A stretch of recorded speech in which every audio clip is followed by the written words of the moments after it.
محمد و آل محمد بلندتر صلوات.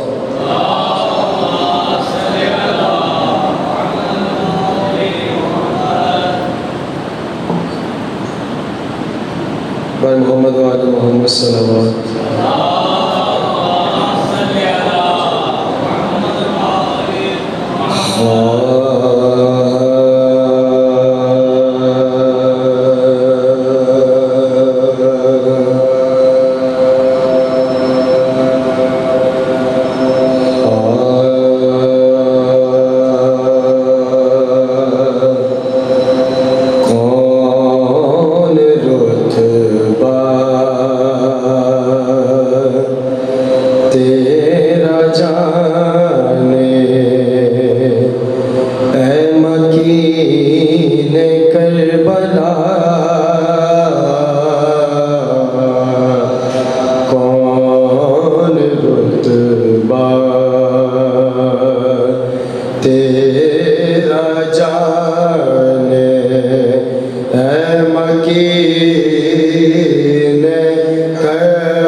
عباس کی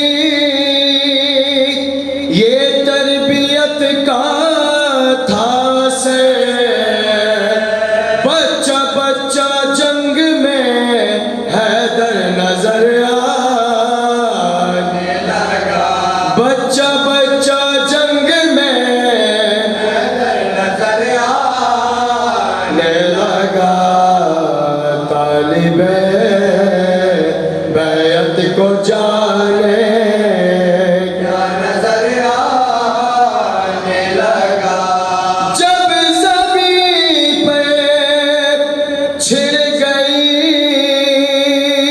حسن علی اکبر کی بات، آسمان سے حسن یوسف پھول برسانے لگا، آسمان سے حسن یوسف پھول برسانے لگا، طالب بیعت کو جانے کیا نظر آنے لگا، کر دیا شبیر نے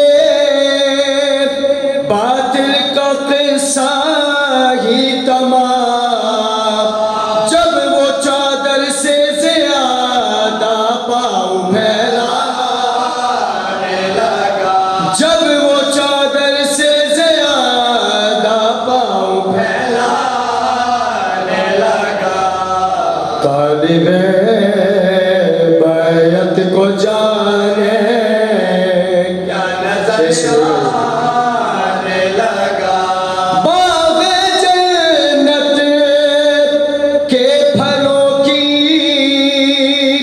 خوشبوئیں تھیں ساتھ ساتھ، باغ جنت کے پھلوں کی خوشبوئیں تھیں ساتھ ساتھ، جب میں مجلس کا تبرک لے کے گھر جانے لگا، جب میں مجلس کا تبرک لے کے گھر جانے لگا، طالب بیعت کو جانے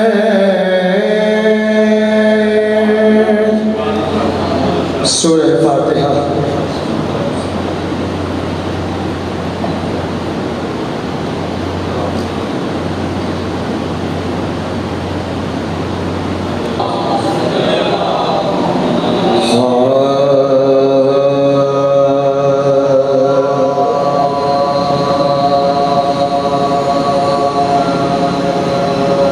کن بار رسول کا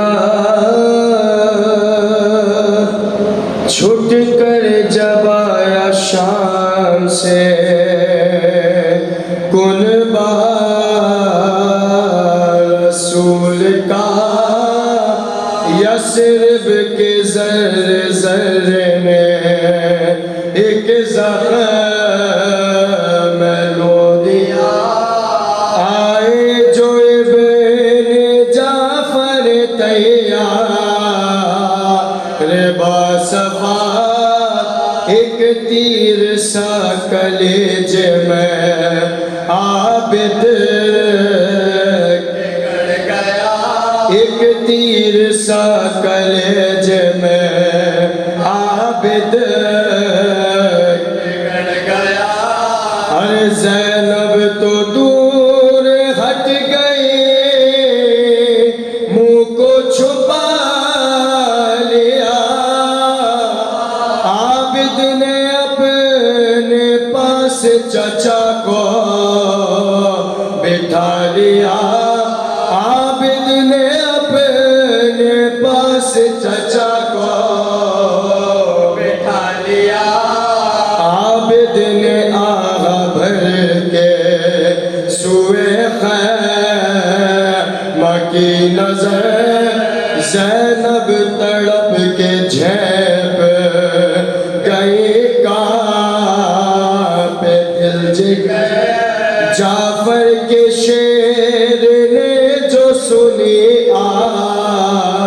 ہے پر اثر ہاتھ اپنا پیار سے رکھا عابد کی پشت پہ ارے فرمایا یوں تڑپ کے نہ آہو فغا کرو ارے بیٹا جو دکھ اٹھائے ہے مجھ سے بیاں کرو عابد نے آہ بھر کے کہا کچھ نہ پوچھئے جو سوچ بھی نہ سکتے تھے ایسے ستم ہوئے برگشتہ اسے قدر تھا زمانہ حسین سے اوروں کا ذکر کیا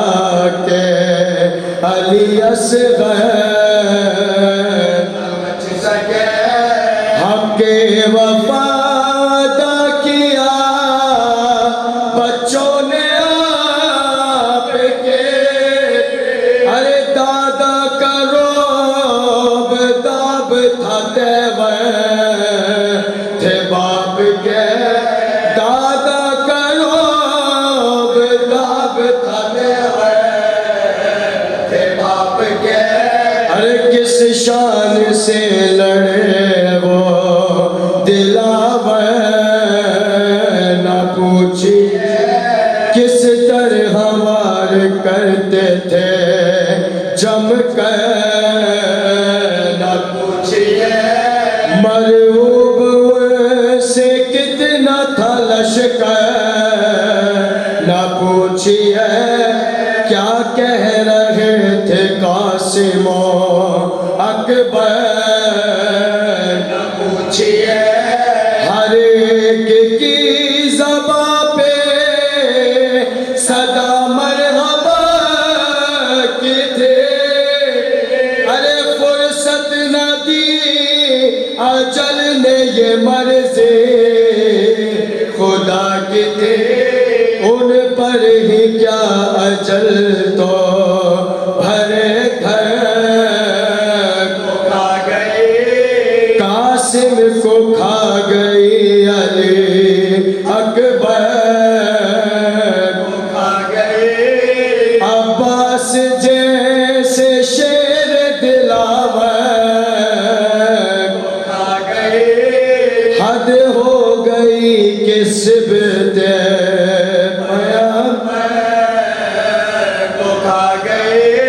ارے سب قبر میں چلے گئے سونے کے واسطے ارے میں ہی بچا ہوں قرب کو رونے کے واسطے میں ہی بچا ہوں قرب کو رونے کے واسطے کیسے کہوں چچا نہ رہے جب شہ بے وارثوں پہ توڑے گئے کس قدر سے بازار میں پھرائے گئے نرگس دنیا اڑا رہی تھی مذاق اور چپ تھے دنیا اڑا رہی تھی مذاق اور چپ تھے کیا حال درد منہ سے کہے دیکھ لیجئے ارے دلوں کے زخم پشت پہ ہے دیکھ لیجئے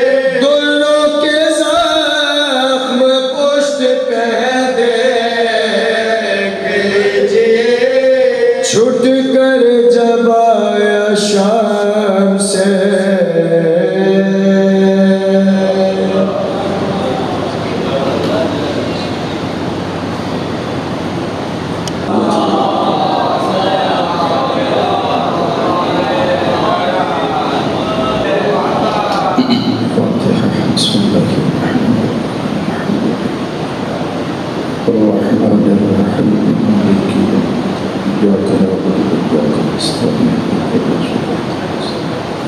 الصراط الذين أنعمت عليهم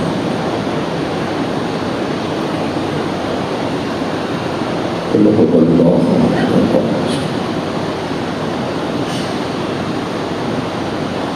قل هو الله أحد قل الله أحد اللهم صل على محمد. أعوذ بالله من الشيطان اللعين الرجيم. بسم الله الرحمن الرحيم. الحمد لله رب العالمين بارئ الخلائق أجمعين باعث الأنبياء والمرسلين والصلاة والسلام والتحية والإكرام على العبد المؤيد والرسول المصدق والمحمود الأحمد أبي القاسم محمد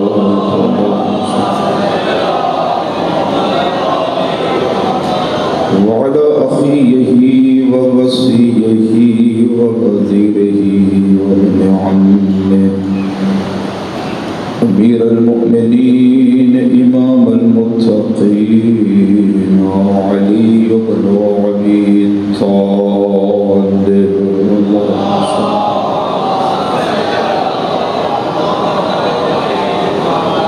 وعلى أهل بيته الأطيبين الأطهرين المعصومين المظلومين الذين ذهب الله عنهم الرجس وطهرهم تطهيرا.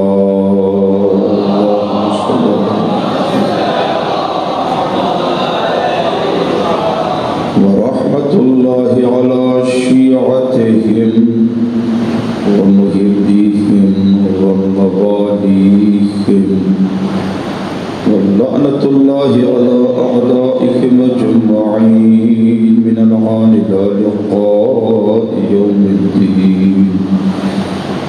أما بعد فقد قال الله الحكيم بسم الله الرحمن الرحيم. قال أمير المؤمنين في نهج البلاغة أول الدين معرفته وكمال معرفته التصديق به وكمال التصديق به الإخلاص له وكمال الإخلاص له التوحيد وكمال توحيده نفي الصفات عن صراطك.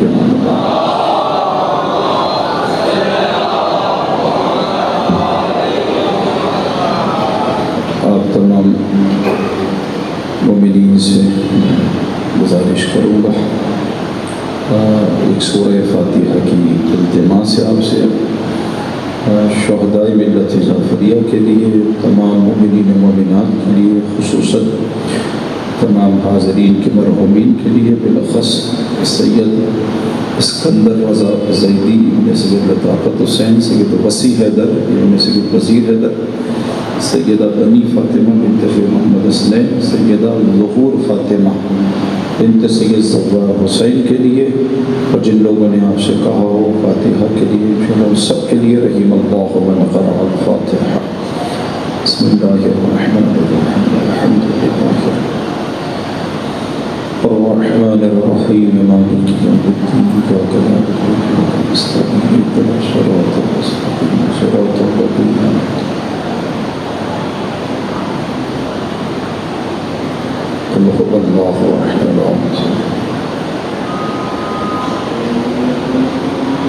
قل هو الله أحد الله الصمد قل هو الله أحد اللهم صل على محمد وعجل فرجهم. ایک دعا کر لیتے ہیں. کچھ نام ہے میرے پاس، اگر آپ کی بھی انشاءاللہ کچھ لوگوں نے آپ سے کہا ہو تو سے دعا کے لیے جو بیمار ہے. پہلے ہم آج ہمارے سلسلے کی آخری مجلس ہے تو انشاءاللہ پہلے تبسل کر لیتے. اسی تبسل میں یہ نام ہے میرے پاس: سیدہ شرمیلہ زیدی، سیدہ سید نثار فاطمہ، سیدہ رباب فاطمہ، سید ظہیر حیدر. یہ بیمار ہیں اور آپ کے جس نے تمہارے سے دعا کے لیے کہا ان سب کو انشاءاللہ اس تبسل میں ان کی صحت یابی کے لیے انشاءاللہ ان سب کو یاد رکھیے گا. یا ابا عبد اللہ یا حسین بن علی ایھا الشہید یا ابن رسول اللہ یا حجۃ اللہ علی خلقہ یا سیدنا و مولانا انا توجہنا واستشفعنا وتوسلنا بک الی اللہ وقدمناك بين يدي حاجاتنا. صبرك يا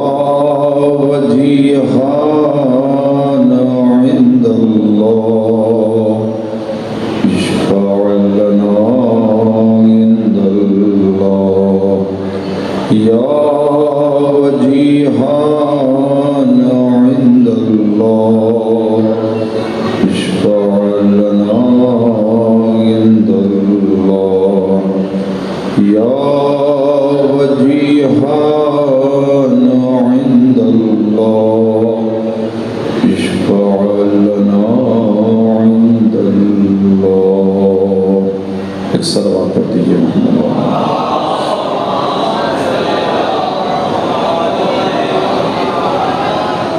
عزیزان قدر، آج اس سلسلے کی یہ آخری مجلس جو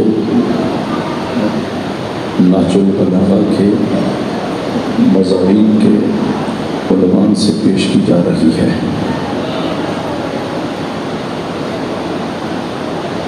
ہم کسی بھی چیز کا حق ادا نہیں کر سکتے مگر یہ کہ آہستہ آہستہ اس کو سمجھنے کی کوشش کریں. میں پھر جو پہلی مجلس میں کہا تھا پہلے اس کو ریویژن کر دوں، 2-3 ایک انڈیکس بنا دوں اور پھر تاکہ آج اس بات کو سمیٹ دیا جائے. ہم نے آغاز مجلس میں پہلے دن کہا تھا کہ 4 چیزیں ہیں. تحفظ عزاداری ہے، ایک ولایت امیر المومنین حضرت علی ابن ابی طالب علیہ السلام، اس کا دفاع ہے. تیسری چیز جو تھی ہمارے پاس جو میں نے عرض کی تھی وہ تھی کہ دفاع کرے فقاہت کا. چوتھی چیز جو آپ کے ہمارے پاس ہے اسے تحریف سے بچائیں. تحریف نہیں ہونی چاہیے کسی چیز میں. مثلا جیسی آپ کے پاس آئی ہے آپ ویسی امانتاً دوسرے کو دے دیں، اس میں خیانت نہیں ہونی چاہیے. اور ہے بھی ایسے، قرآن بھی بالکل ایسی آپ دیکھ لیجیے کہ جو آج قرآن آپ کے ہمارے پاس ہے یہ ایک امانت ہے خدا کی. امین کون ہے اس کا؟ کہ جس نے امانت آپ تک ہم تک پہنچائی ہے. سرکار ختمی مرتبت حضرت محمد مصطفیٰ صلی اللہ علیہ وآلہ وسلم. تو اسی میں پھر ہم نے کچھ چیزیں عرض کی تھی ان 4 چیزوں کے ضمن کہ ہم نے اس پہ کام کرنا ہے. اچھا، ہم عزاداری کا تحفظ کر سکتے یا نہیں کر سکتے؟ پہلی بات تو یہ جو میں نے پہلی بات کی تھی اس کو ایک سوال کی صورت میں آپ سے پوچھ لوں، ہم عزاداری کا تحفظ کر سکتے ہیں یا نہیں کر سکتے؟ کیونکہ بعض دفعہ کانسیپٹ چینج ہو جاتا ہے. مثلا ہو سکتا ہے کوئی آدمی کہے کہ یہ تو سوال ہی نہیں ہے، اس لیے کہ ہم کہاں اور عزاداری کہاں. ہو سکتا ہے یہ باتیں ذہن انسانی میں آتی ہیں. میں کہاں اور امام علی مقام کی عزاداری کہاں، میں کہاں دفاع کر سکتا ہوں؟ مثلا آ سکتی ہے یہ، لیکن سوال یہ کہ یہ کام ہو سکتا ہے یا نہیں، یا ہو ہی نہیں سکتا. کچھ کام وہ ہیں جو ممکن نہیں ہے، ممکن نہیں ہے، ان میں یہ شامل ہے یا نہیں ہے. مثلا میں مثال دوں آپ کو چھوٹی سی، جو کام نہیں ہو سکتے ان میں سے ایک کام کون سا ہے جو نہیں ہو سکتے؟ رات اور دن آپس میں ایک دوسرے کے ساتھ مل نہیں سکتے، ممکن ہی نہیں ہے، امکان ہی نہیں ہے. پھر اس کے بعد حق اور باطل آپس میں مل نہیں سکتا، ممکن ہی نہیں ہے، ہو ہی نہیں سکتا یہ کام. صحیح اور غلط آپس میں مل نہیں سکتے، منع. تو یہ کام بھی ایسے ہی منع ہے بالکل. جیسے میں آپ کو مثالیں دی ہیں، اگر میں تحفظ عزاداری کرنا چاہوں تو کر سکتا ہوں یا نہیں، ممکن ہے یا نہیں ہے میرے لیے. ایک تو یہ سوال ہے، یہ اپنی جگہ باقی ہے. اس کے جواب میں سمپل سی بات ہے. آپ اگر یہ سمجھ رہے ہیں کہ میں کہاں اور عزاداری کہاں، تو اس کا مطلب یہ نہیں ہے کہ آپ چھوڑ دیں. اس کا مطلب بالکل یہ نہیں چھوڑ دیں، کنارہ کش ہو جائے. اس کا مطلب یہ توجہ کریں، اس کا مطلب یہ ہے جو حصہ آپ عزاداری میں ڈال سکتے ہیں آپ ڈالیے. بس یہ تحفظ عزاداری ہے، یہی تحفظ عزاداری ہے. ایک صلوات پڑھ دیجیے محمد والے. چھوٹی سی بات ہے بالکل. تحفظ کا مطلب کیا ہے؟ تحفظ کا مطلب یہ نہیں ہے کہ میں مثال گن لے کے کھڑا ہو جاؤں، میں کہوں میں دفاع کر رہا ہوں، مثال میں کھڑا ہو جاؤں محافظ. نہیں، تحفظ یہی ہے، آپ عزاداری میں اپنا حصہ ڈالتے رہیے. یہ تحفظ عزاداری ہے، بس اتنی سی بات ہے، اس کو ایسے سمجھنا ہے. دوسرا، ولایت امیر المومنین کا دفاع. یہ ہر دور میں راہ مشکل رہی ہے، رہے گی. اس پہ کام کریں. اس کے لیے سب سے پہلی چیز جو آپ کے پاس ہے دفاع کے لیے، وہ قرآن ہے. قرآن ہے. اس لیے کہ امامت نے اپنے دفاع میں قرآن سنایا ہے. قرآن خود امامت نے سنایا ہے. میں نے مثال دے دی تھی آپ کے سامنے. 8ویں امام علی رضا علیہ السلام کی کہ امام نے امامت کے دفاع میں آیات قرآنی پیش کیا. اس نے پوچھا ہے، اس نے کہا کہ جو آپ کہہ رہے ہیں آپ سب سے افضل ہیں، آپ کے پاس دلیل کیا ہے؟ آپ نے فرمایا قرآن. دیکھا آپ نے، امامت نے پہلے قرآن کو سامنے رکھا ہے. تو آپ کے پاس سب سے پہلے دفاع میں قرآن ہے. پھر کیا چیز ہے؟ احادیث. تو اس کا مطلب یہ ہے کہ پھر مجھے قرآن پڑھنا ہے. جب تک قرآن سمجھوں گا نہیں، میں ولایت کا دفاع کیسے کروں گا؟ ممکن ہی نہیں ہے. میں دفاع مجھے پتہ ہی نہیں کہ قرآن میں ہے کیا، تو میں دفاع کیسے کروں گا؟ تو سب سے پہلے قرآن سے قریب ہوں. اسی کو امیر المومنین حضرت علی بن ابی طالب علیہ السلام اللہم صلی اللہ. نہج البلاغہ میں خطوط ہیں، خطوط آخری میں خط. امیر المومنین نے خط لکھے ہیں، بہت سارے خط ہیں. اس میں سے ایک خط لکھا ہے حارث حمدانی کے نام. خط لکھا ہے. یہ جو آپ کے پاس ایک کانسیپٹ ہے نا، ایک کانسیپٹ کون سا؟ کہ جب مرنے والا مرے گا تو وہ علی کو دیکھے گا. یہ کہاں سے آیا ہے؟ آپ کے پاس اس کی دلیل کیا ہے؟ کیا دلیل ہے؟ مثلا اگر کوئی آپ سے پوچھ لے، آپ ابھی کہہ رہے تھے ہر مرنے والا علی کو دیکھے گا، اور شرط نہیں ہے مومن ہو، شرط نہیں ہے. اگر یہ منافق ہے تو بھی دیکھے گا، اگر یہ مومن ہے تو بھی دیکھے گا. علی کو اس نے دیکھنا ہے. ایک صلوات پڑھ دیجیے محمد والے. اس کے پیچھے ریفرنس کیا ہے؟ دلیل کیا ہے؟ حارث حمدانی. بہت بڑی دلیل ہے یہ آدمی، حارث حمدانی. امیر المومنین نے حارث سے کہا، حارث کوئی بھی آدمی اس وقت تک نہیں مرے گا جب تک مجھے نہ دیکھ لے. اب چاہے وہ مومن ہو یا منافق ہو، لیکن بات یہاں تک نہیں ہے. بڑی خوبصورت بات ہے جو امام نے کی ہے. حارث کوئی بھی آدمی نہیں مرے گا مگر مجھے دیکھے گا، چاہے مومن ہو یا منافق ہو. اس کے بعد دوسرا جملہ امام نے فرمایا، اے حارث اگر وہ مومن ہوگا تو میں اسے پہچان رہا ہوں گا، وہ مجھے پہچان رہا ہوگا. لیکن اگر وہ منافق ہوگا تو میں تو پہچان رہا ہوں گا، وہ مجھے نہیں پہچان رہا ہوگا. اسی لیے کہ وہ اسے کیا پتا، اس نے تو مانا ہی نہیں، علی کو مانا ہی نہیں، وہ کیا پہچانے گا؟ جس نے مانا ہے وہ پہچان رہا ہے. تو یہ جملہ ایک خط ہے ان کے نام نہج البلاغہ میں. کس چیز پہ پیش کر رہا ہوں؟ اگر ولایت کا دفاع کرنا ہے پھر قرآن پڑھنا ہے. مولا فرمانے حارث تمسک بحبل القرآن. بہت خوبصورت جملہ ہے. حارث کو کہہ رہے ہیں، پہلا جملہ لکھ رہے ہیں، علی لکھ کے دے رہے ہیں. فرما رہے ہیں تمسک بحبل القرآن. حارث قرآن سے چپک جا، قرآن سے متمسک ہو جا. کس کو کہہ رہے ہیں؟ حارث کو کہہ رہے ہیں. کیوں کہہ رہے ہیں؟ اچھا یہ حارث کے ذریعے آپ کو مجھے سمجھانا چاہ رہے ہیں اگر تم قرآن سے چپکے رہے تو پھر کبھی دنیا میں تم ناکام نہیں ہوگے، ناکام نہیں ہوگے. وہی قوم کامیاب ہے جو قرآن سے چپک گئی ہے. اچھا قاری قرآن ہونا الگ ہے، قرآن پڑھنا الگ ہے، لیکن قرآن کو سمجھنا الگ ہے. یہ مختلف چیزیں. آپ یہ نہ سمجھے مثال ہے کہ وہ تو قاری قرآن تھے، بہت سارے قاری قرآن تھے. تو اگر قاری قرآن قتل کرنے میں تھے امام حسین کو، تو امام حسین کے دفاع میں بھی قاری قرآن تھے. لیکن دونوں میں فرق ہے. ایک قاری قرآن وہ ہے جو اندھا ہے، قرآن دیکھ رہا ہے لیکن دیکھ نہیں پا رہا ہے۔ ایک قاری قرآن وہ ہے جو حسین کو سامنے کھڑے ہو کے دیکھ رہا ہے، اسے پتا ہے حسین بھی قرآن ہے، یہ بھی قرآن ہے، فرق ہے قاری قرآن ہونے میں۔ تو اس لیے امام حسین یہ میسیج دے کے جا رہے ہیں، توجہ کر رہے ہیں، قرآن کو منبع بنائیں، بہترین چیز آپ کے پاس ہے۔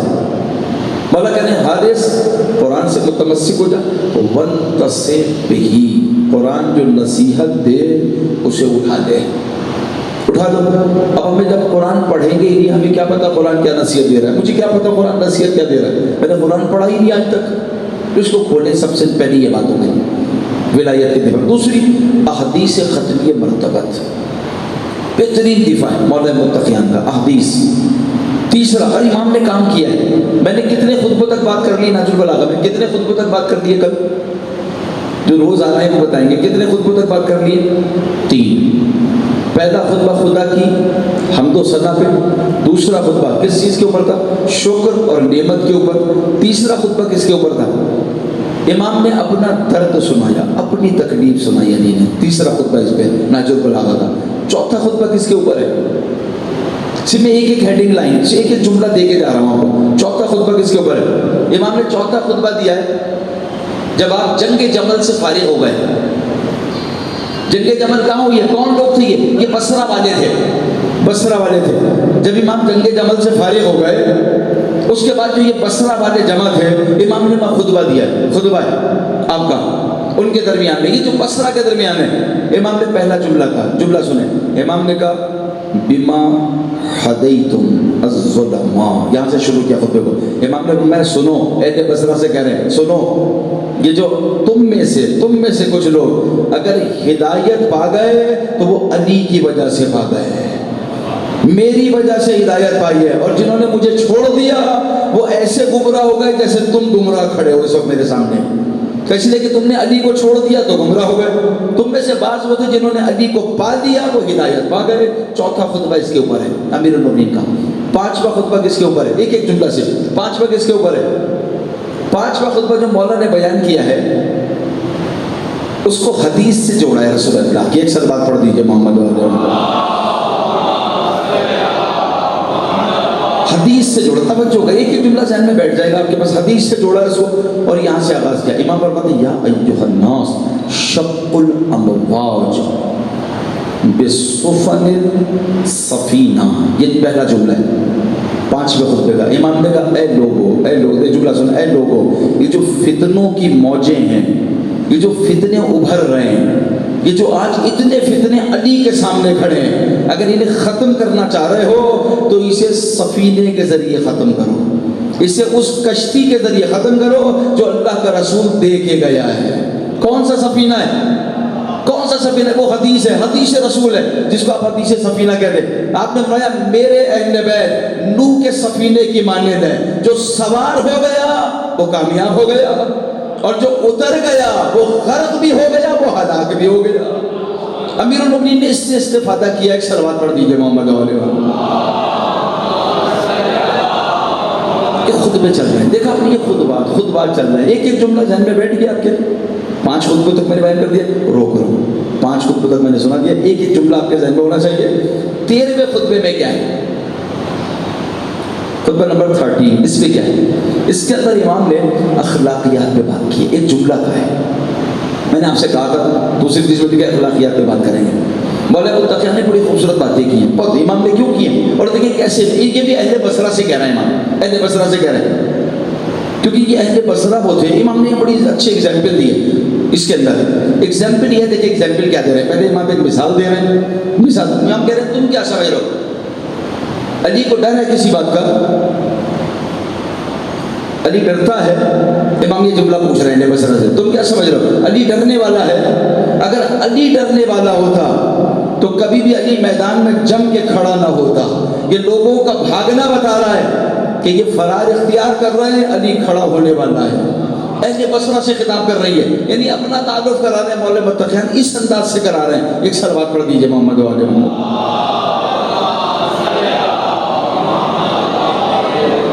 اس انداز سے علی تعارف کرا رہے ہیں. اس کے اندر امام نے ایک مثال دی, سنے بڑی سنی بات ہے یہ, لیکن اس میں سے بڑی اچھی چیز نکل رہی ہے, ایک نازو سی.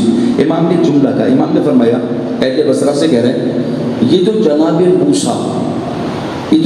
موسیٰ کو خوف تھا, قرآن نے بھی کہا ہے کہ جب انہوں نے رسیاں پھینکی, امام نے نام لیا ہے باقاعدہ جناب موسیٰ کے اس خطبے کے اندر نام لیا ہے.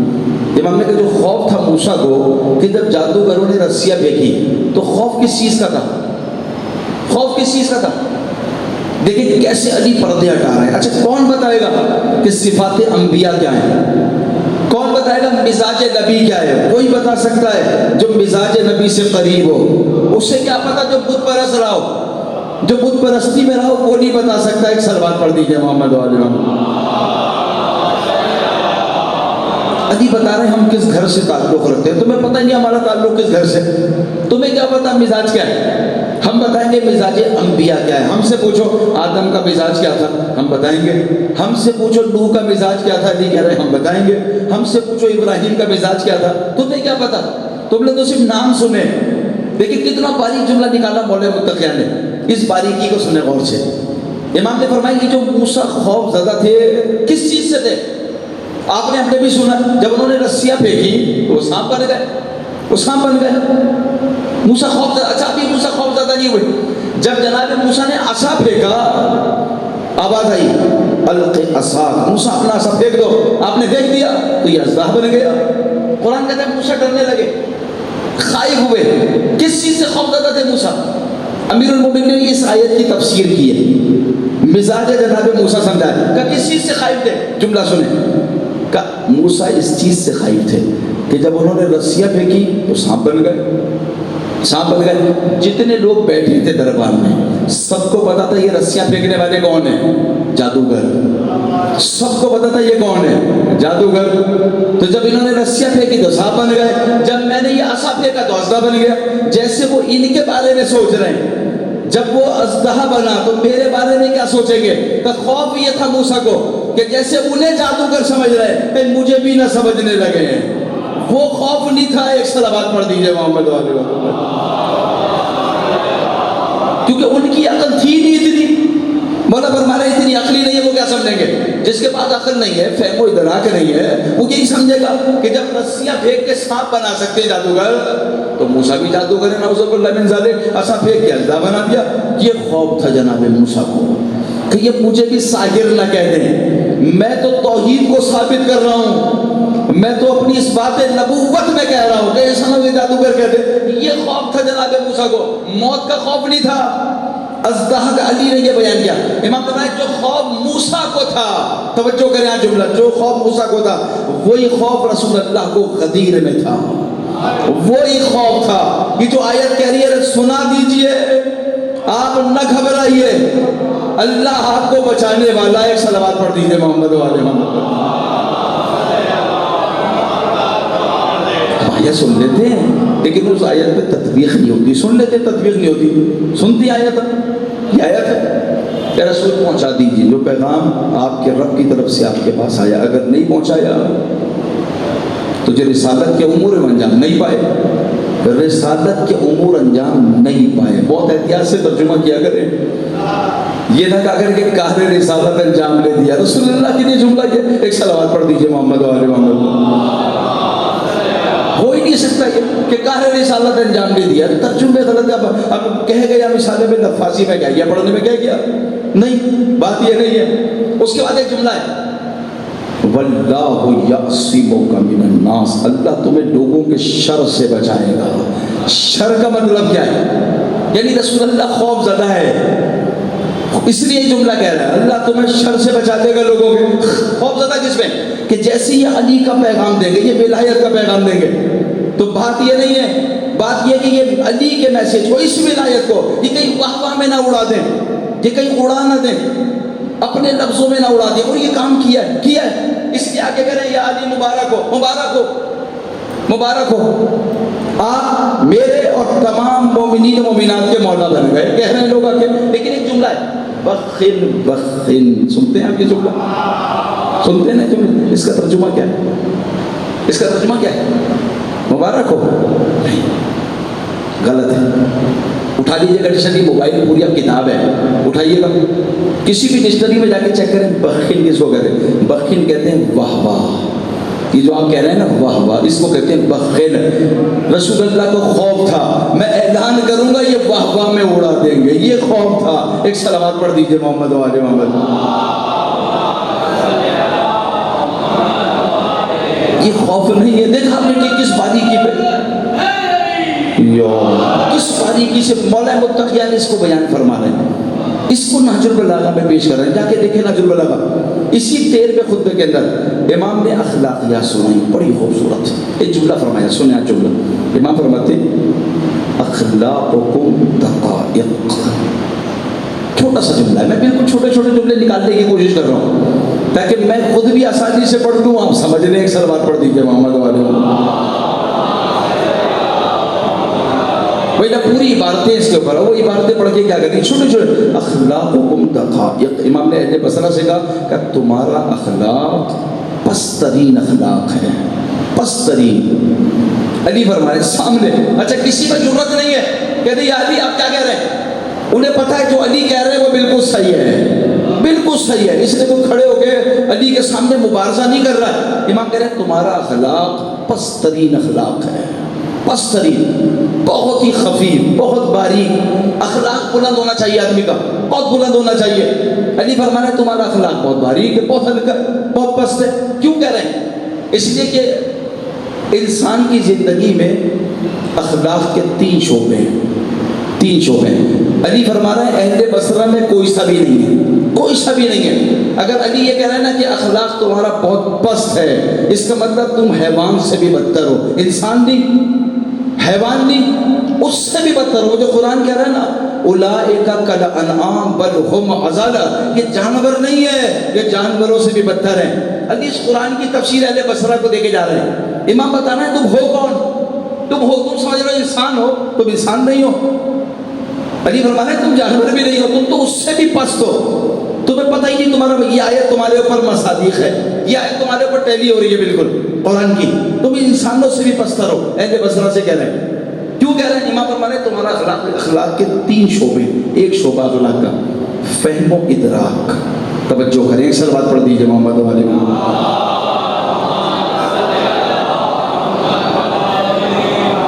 توجہ سے بہت، میں ایک جملہ میں ذہن نشین کرنے بات ختم کر دوں گا. اخلاق کی پہلا شعبہ کیا ہے اخلاق کا جو آپ کے لیے رکھا گیا؟ اللہ نے آپ کو اور مجھے دیا، وہ کیا ہے؟ فہم و ادراک. عقل کیوں دی ہے؟ فہم و ادراک کے لیے. یہ پہلا شعبہ ہے اخلاق کا.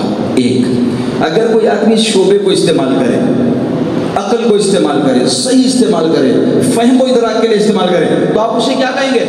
آپ اسے کہیں گے یہ آدمی حکیم ہے. حکیم، حکیم. اخلاقیات میں اس کو حکیم کہا جاتا ہے. مثلا جناب لقمان نبی ہے؟ نہیں.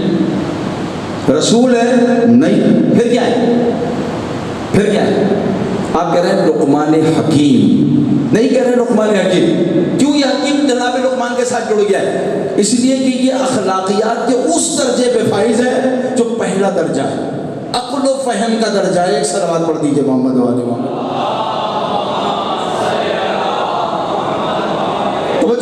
اسی لیے جناب لقمان کو، اور یہ آپ اور میں نہیں کہہ رہے، امام معصوم کہہ رہا ہے، امام معصوم کہہ رہے ہیں. 5ویں امام، 6ویں امام جناب لقمان حکیم کی باتیں اپنے اصحاب کو سنا رہے ہیں. اصحاب کو جمع کر رہے ہیں اور کہہ رہے ہیں آؤ ہم تمہیں لقمان حکیم کی باتیں سنائیں. امام یہ لفظ خود استعمال کر رہے ہیں جناب لقمان کے لیے، حکیم، حکمت والا. اچھا وہ حکمت والا ہو سکتا ہے کہ جو کہیں نہ پڑھا؟ توجہ کریں آج. وہ حکمت والا ہو سکتا ہے جو کہیں نہ پڑھا؟ جناب لقمان کہیں نہیں پڑھے. بڑی ذمہ داری سے کہہ رہا ہوں جملہ یہ، کہیں نہیں پڑھے. کسی اسکول میں نہیں پڑھے، کسی مدرسے میں نہیں پڑھے، کسی یونیورسٹی میں نہیں پڑھے، لیکن بس انہوں نے ایک کام کیا ہے. کام سنے ان کا کیا ہے. اور آج کوشش کیجیے گا جو میرے جوان بچے بیٹھے ہیں ایک صلوات پڑھ دیجیے محمد والے. جوانوں کی نہیں کہہ رہا ہوں، بزرگوں سے دعا لے لیے. کیوں جناب لقمان کو حکیم کا؟ یہ کہاں سے رستہ کہاں سے کھلا؟ رستہ کہاں سے کھلا؟ یہ ہے افریقہ کے رہنے والے. جناب لقمان تھے افریقہ کے رہنے والے. افریقہ کا جو آدمی ہوتا ہے نا وہ شکل ساکھ سے پہچانا جاتا ہے. سیاہ چہرہ، بڑا چہرہ، ہونٹ بڑے بڑے، آنکھیں بڑی، سرخ. جناب لقمان ایسے تھے، ایسے تھے۔ والد کا انتقال ہو گیا تھا، دیکھیں حکمت کہاں سے ملی ہے نا، توجہ کریں۔ والد کا انتقال ہو گیا تھا، والد تھے نہیں، ماں تھی جو لے کے چل رہی تھی، لے کے چل رہی تھی۔ اچھا ماں پڑھا نہیں سکتی تھی، وسائل ہی نہیں تھے، جہاں رہ رہے تھے وسائل ہی نہیں تھے۔ آج بھی افریقہ کے جنگلات میں چلے جائیے، جنگلات میں چلے جائیے، وسائل نہیں ہے لوگوں کے پاس، وسائل ہی نہیں ہے۔ آپ دیکھیں گے اسی طرح اس وقت وسائل ہی نہیں تھے۔ اب جو ہوتا تھا ہو گیا تو کھا لیا، نہیں ہوا تو پتے توڑ توڑ کے لاتے تھے جناب لقمان، پتے توڑ کے لاتے تھے اور وہ پتے ماں کو لا کے دیتے تھے۔ جناب لقمان کی ماں وہ پتے کھاتی تھی، یہ تاریخ میں ہے۔ خدمت کرتے تھے لیکن اپنی ماں کی نہیں ہے، لیکن پتے توڑ کے لے کے آ رہے ہیں۔ ایک سلوات پڑھ دیجئے محمد علیہ۔ اچھا ماں محبت میں، سمجھے ماں کیا ہے؟ ماں محبت میں وہی پتا اپنے بیٹے سے لے کے کھا رہی ہے، تقاضا نہیں کر رہی ہے، شکوہ نہیں کر رہی ہے۔ اللہ کو یہ عمل اتنا پسند آیا، اتنا پسند آیا کہ یہ اپنی ماں کے سامنے اتنا مطیع ہے، اتنا مطیع ہے۔ اللہ نے دروازے کھولنا شروع کر دیا جناب لقمان کے لیے، کھولنا شروع کر دیا۔ ابھی حکمت کا دروازہ کھلا ہے، ابھی حکمت دی نہیں ہے، ابھی حکیم بنایا نہیں ہے انہیں، ابھی دروازہ کھولا ہے۔ دوسرا کام کیا کیا جناب لقمان نے؟ کہاں بات کر رہا ہوں میں؟ امیر المومنین نے اخلاق کے 3 شعبے نہج البلاغہ میں گنوائے، 3 شعبے۔ پہلا شعبہ کیا ہے؟ پہلا شعبہ کیا ہے بتائیں میں، تاکہ میرے ساتھ دے میرا جو بھی میں عرض کر رہا ہوں۔ پہلا شعبہ کیا ہے جس پہ کام ہو رہا ہے؟ جی فہم و فراست، فہم و ادراک، عقل کے ذریعے جناب لقمان نے کام کیا ہے، جزاک اللہ، یہ کیا ہے کام۔ اب جب یہ کام کیا تو سمجھے یہ پہلا کام دروازہ کھلا۔ دوسرا کام، جب انہوں نے دیکھا نا کہ میری ماں پتے کھا کھا کے چہرے پہ رنگت بدل گئی جناب لقمان کی ماں کی، سبز رنگت ہونے لگی چہرے کی، سبز۔ انہوں نے آثار دیکھے ماں کے چہرے پہ، سبز تھے چھوٹے۔ ایک دن اپنی ماں کے سامنے آئے۔ اس دور میں بچوں کو بیچا جاتا تھا، غلامی کے طور پہ دیا جاتا تھا۔ جیسے جناب یوسف غلامی کے طور پہ بکے مصر کے بازار میں، مثال دے رہا ہوں، بکے۔ آپ یہ نہ سمجھے گا ایسی کہتی بکے۔ تو انہوں نے اپنی ماں سے آ کے کہا کہ اے مدر گرامی، میں یہ چاہ رہا ہوں، آپ کے چہرے کو دیکھ رہا ہوں، سنیں میرے بچے جوان، آج یہ مجلس ہے کیا؟ کہاں سے؟ یہ جو آج بیٹھے ہیں نا، اس میں بہت بڑا حصہ ماں کا ہے، ہمیں پتہ ہی نہیں کتنا بڑا حصہ ہماری ماں کا ہے۔ ایک سلوات پڑھ دیجئے محمد علیہ۔ سلام کیا کریں، سلام کیا کریں، جن کی مائیں زندہ ہیں قدر کریں، جن کی مائیں چلی گئی روزانہ انہیں سلام کیا کریں، روزانہ سلام کیا کریں۔ اٹھتے بیٹھتے ایک جملہ کہا کریں، ایک جملہ کہا کریں۔ آج یہ میسیج لے لیں، اٹھتے بیٹھتے ایک جملہ کہا کریں۔ چوتھے امام نے صحیفہ سجادیہ میں دیا ہے۔ امام نے فرمایا سب سے چھوٹی چیز، سب سے کم چیز جو تم اپنی ماں اور اپنے باپ کو دے سکتے ہو وہ جملہ یہ: اٹھتے ہوئے، بیٹھتے ہوئے، چلتے ہوئے، آفس میں، گھر پہ، مسجد میں، کہیں بھی ہو، امام فرما رہے ہیں جملہ کہو: اللہم والدیہ بالکرامت۔ بس ترجمہ بتا رہا ہوں میں اس کا، اٹھتے بیٹھتے یہ ترجمہ پڑھے، میں مجلس پڑھ رہا ہوں، آپ پڑھتے رہیے گا اپنے والدین کے لیے، پڑھتے رہیے گا۔ کیا ہوا؟ امام نے فرمایا یہ جملہ کہو: اے اللہ میرے والدین کو اپنی بارگاہ میں عزت عطا فرما، شرف عطا فرما، بزرگی عطا فرما۔ امام کیوں کہہ رہے ہیں؟ امام اس لیے کہہ رہے ہیں کہو اپنے بعد جملہ سنیں، مولا میں کیوں کہوں اپنے والدین کے لیے، کیوں کہوں پروردگار انہیں عزت و شرف عطا فرما؟ کہ اس لیے کہ تمہاری ماں تھی جس نے ہماری محبت تمہارے دل میں ڈالی ہے، کہ تمہاری ماں ہے، دعا کرو اس کے لیے، پروردگار اسے ملنا ہے، سب کچھ ملنا ہے، لیکن تم اپنا حصہ ڈالو۔ تم نے تو ڈالا ہی نہیں، اپنا حصہ ڈالا ہی نہیں تم نے۔ اور اس کے بعد بہت ساری چیزیں آج رائج ہو گئی ہیں معاشرے میں، رائج ہو گئی ہیں۔ ایک آدمی یہ کہہ رہا ہے میرے باپ نے مجھے دیا کیا ہے، دیا کیا ہے، یہ معاشرے کی باتیں سنا رہا ہوں۔ ایک آدمی میرے سامنے بیٹھ کے، لوگ بیٹھے میں، بہت سارے بیٹھے میں، ایک آدمی کہہ رہا ہے دوسرے سے، کہہ رہا ہے، بات چل رہی تھی، کہنے لگا میرے والدین نے تو مجھے کچھ نہیں دیا، تمہیں دیا ہوگا۔ ایک سال بات پڑھیے محمد علیہ۔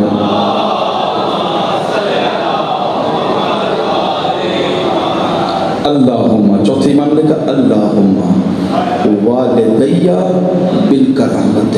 3 جملے یاد ہو جائے گا آسان۔ اللہم والدیہ، اللہم اے اللہ، والدیہ دونوں، میری ماں اور میرے باپ، میری ماں اور میرے باپ کو بالکرامہ، اپنی بارگاہ میں شرف عطا فرما، عزت عطا فرما، بزرگی عطا فرما۔ انشاءاللہ جتنے بیٹھے ہیں پروردگار ان سب کے اور ہم سب کے والدین کو عزت و شرف عطا فرما۔ ایک صلوات پڑھ دیجئے محمد والے۔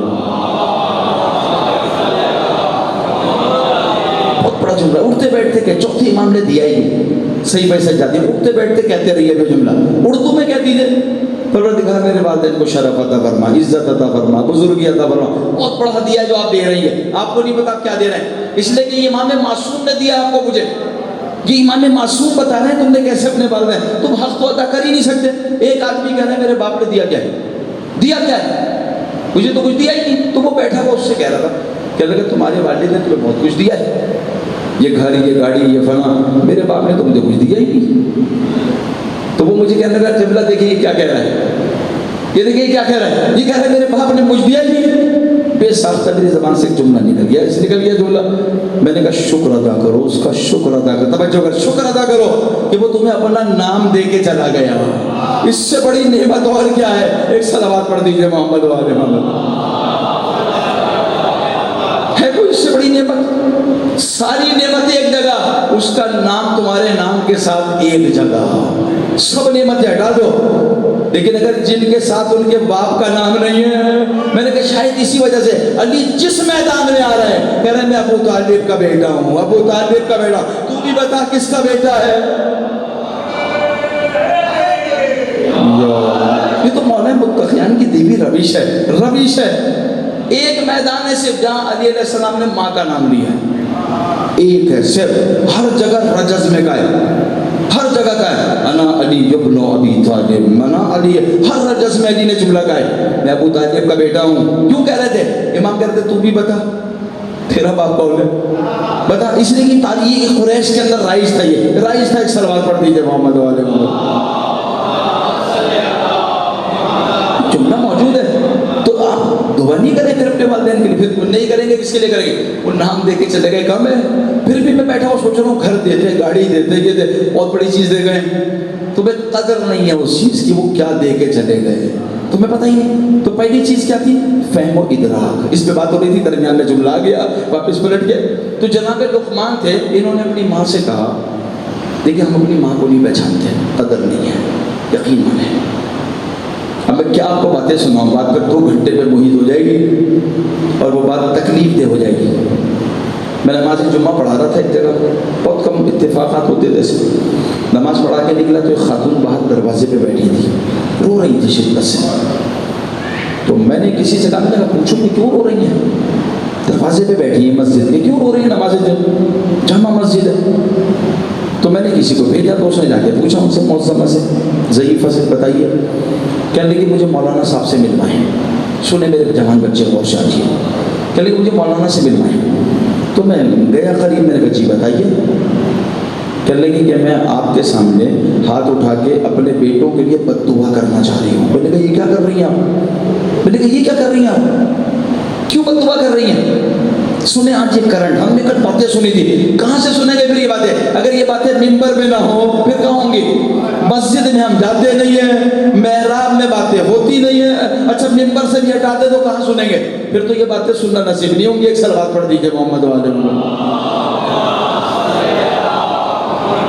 حقیقت ہے یہ، بالکل حقیقت سنا رہا ہوں، مسجد جاتے نہیں ہیں، مجھ جیسا مولوی سمجھے جو کسی کام کا نہیں ہے، وہ سناتا نہیں ہے آپ کو کچھ، نماز پڑھائی گھر چلا گیا، آپ نے سننا نہیں ہے، جانا نہیں ہے، ممبر پہ یہ باتیں ہونی نہیں ہے، پھر کہاں سے ہوں گی؟ دب گیا سارا، پھر پورا دین دفن ہو گیا۔ علی علیہ السلام یہ بتا رہے ہیں، امام کہہ رہے ہیں پھر یہ جانور نہیں، جانور سے بدتر ہو گئے، اس لیے کہ انہوں نے عقل کو استعمال ہی نہیں کیا، اس لیے کہ اخلاق کی پہلی منزل جو ہے، پہلا شعبہ وہ فہم و ادراک ہے۔ لیکن جناب لقمان نے دروازے کھولے، میں نے اس سے پوچھا بتائیے بات کیا، کیوں بد دعا کر رہی ہیں آپ، بد دعا کیوں کر رہی ہیں؟ کہنے لگے اس لیے 4 بیٹے ہیں، کوئی بیٹا مجھے گھر میں رکھنے کے لیے تیار نہیں ہے، جس کے گھر میں زبردستی آ گئی اس نے دھکا دے کے نکالا ہے، میرا پاؤں ٹوٹ گیا، گھسیٹتی ہوئی مسجد کے دروازے پہ آئی ہوں، میں کرنٹ سنا رہا ہوں آپ کو، تاریخ نہیں سنا رہا ہوں، جو بیتی ہوئی ہے لوگوں پہ وہ سنا رہا ہوں۔ آپ مجھے بتائیں اگر یہاں سے اصلاح نہ ہو، اگر یہ بات کون کرے گا پھرے گا؟ چھوٹے چھوٹے بچے بیٹھے ہوئے، انہیں پتا کیا پتا ان کی ماں کا مقام کیا ہے، انہیں کیا پتا ماں کا رتبہ کیا ہے، قدر کرے وہ پہچانے اپنی ماں کو جو سامنے آج پہچانیے اپنے باپ کو. رسول اللہ کی حدیث ہے, لکھ لیجیے گا اپنے گھروں پہ جا کے, لکھ لیجیے گا, رسول اللہ کی حدیث ہے. آپ نے فرمایا الشیخ من اہلہ کالنبی من امتہ. آپ نے فرمایا باپ گھر میں ایسے ہے جیسے امت میں ایک نبی ہوتا ہے. اللہ نے ایک باپ کو نبی بنا کے گھر میں رکھا ہے. اللہ جو دے رہا ہے وہ اس کی وجہ سے دے رہا ہے, باپ کی وجہ سے دے رہا ہے, تمہاری وجہ سے نہیں دے رہا ہے, اس ماں کی وجہ سے دے رہا ہے. تمہیں پتہ ہی نہیں چلا تمہیں کتنی نعمتیں دے گیا. یہ جو آج ہاتھ کھولے ہوئے یہ ماں کی وجہ سے ہیں. تم گھر سے نکلتے ہو, وہ دعا کرتی ہے جہاں بھی ہوتی ہے, اس کی دعا تمہارے ساتھ ساتھ ہے. تم سمجھ رہے ہو میری محنت ہے, تمہاری محنت کچھ نہیں ہے. جا کے دیکھو, مجھے نہیں معلوم یہاں کیا ہے, لیکن جس علاقے میں میں رہتا ہوں وہاں صبح جب میں جاتا ہوں, صبح نکلتا ہوں, میں دیکھتا ہوں لوگ اوزار لے کے بیٹھے ہوتے ہیں فرش کے اوپر زمین پہ, اور وہ لوگوں کا انتظار کر رہے ہوتے ہیں. مزدور لوگ اپنے اوزار زمین پر رکھ کے صبح سے لے کے شام تک بیٹھے رہتے ہیں, کوئی لینے نہیں آتا. تو وہ مزدور نہیں ہے, وہ جفاکش نہیں ہے, وہ محنت کرنے والے نہیں ہے. پھر کیوں بیٹھے ہوئے پورے دن؟ انہیں میں سے ایک ایسا ہے جس کو فوراً اٹھا کے ایک آدمی لے گیا, پتہ نہیں اس کے پیچھے اس کی ماں کی دعا ہے, پتہ نہیں اس کے باپ کا عمل ہے. ایک صلوات پڑھ دیجیے محمد والے محمد. ہمیں تو قدر ہی نہیں, ہمیں اندازہ ہی نہیں, ہمیں قدر ہی نہیں, ہم کہاں بیٹھے ہیں. اس سب امام حسین نے سکھایا ہے, امام حسین نے سکھایا ہے. نہیں سنیں گے پوری تاریخ میں, بڑی ذمہ داری سے کہہ رہا ہوں, اگر آپ نے سنا میرے علم میں اضافہ کیجیے گا. بڑی ذمہ داری سے کہہ رہا ہوں, صرف امام حسین کا ایک واقعہ ہے پوری تاریخ امام حسین میں, کہ ایک جوان ہے امام حسین نے جس کے سلام کا جواب دیا ہے, اور وہ امام حسین کے روزے کے باہر دروازے پہ کھڑا ہے, کہہ رہا ہے السلام علیکم یا ابا عبداللہ. اس نے سنا امام میرے سلام کا جواب میرے نام کے ساتھ دے رہے ہیں, نام کے ساتھ دے رہے ہیں, پریشان ہو گیا. پہلے سمجھا شاید ایسی آواز آ رہی ہے, ایسی آ رہی ہے. پھر دوسری مرتبہ جواب آیا, جب یہ زری کے سامنے جا کے کھڑا ہوا, امام نے پھر اس کے نام لے کے امام نے سلام کا جواب دیا. کون ہے جوانی ہے, کون ہے یہ؟ اپنی ماں کو اپنے کاندھے پہ بٹھا کے لایا تھا. صرف امام حسین کو اتنا پسند آیا, امام نے اس کے سلام کا جواب دیا. ایک صلوات پڑھ دیجیے محمد والے. تو امام حسین نے تو آپ کو بھی سکھایا یہی ہے, جس کی مجلس میں آپ بیٹھے ہیں سکھایا یہی ہے, اس کے علاوہ اور کیا ہے؟ ہم تھوڑا سا کام کر لیتے ہیں, آج بہت پتہ نہیں کیا سب ہم نے ماں کے لیے کر دیا, ہم نے باپ کے لیے کر دیا.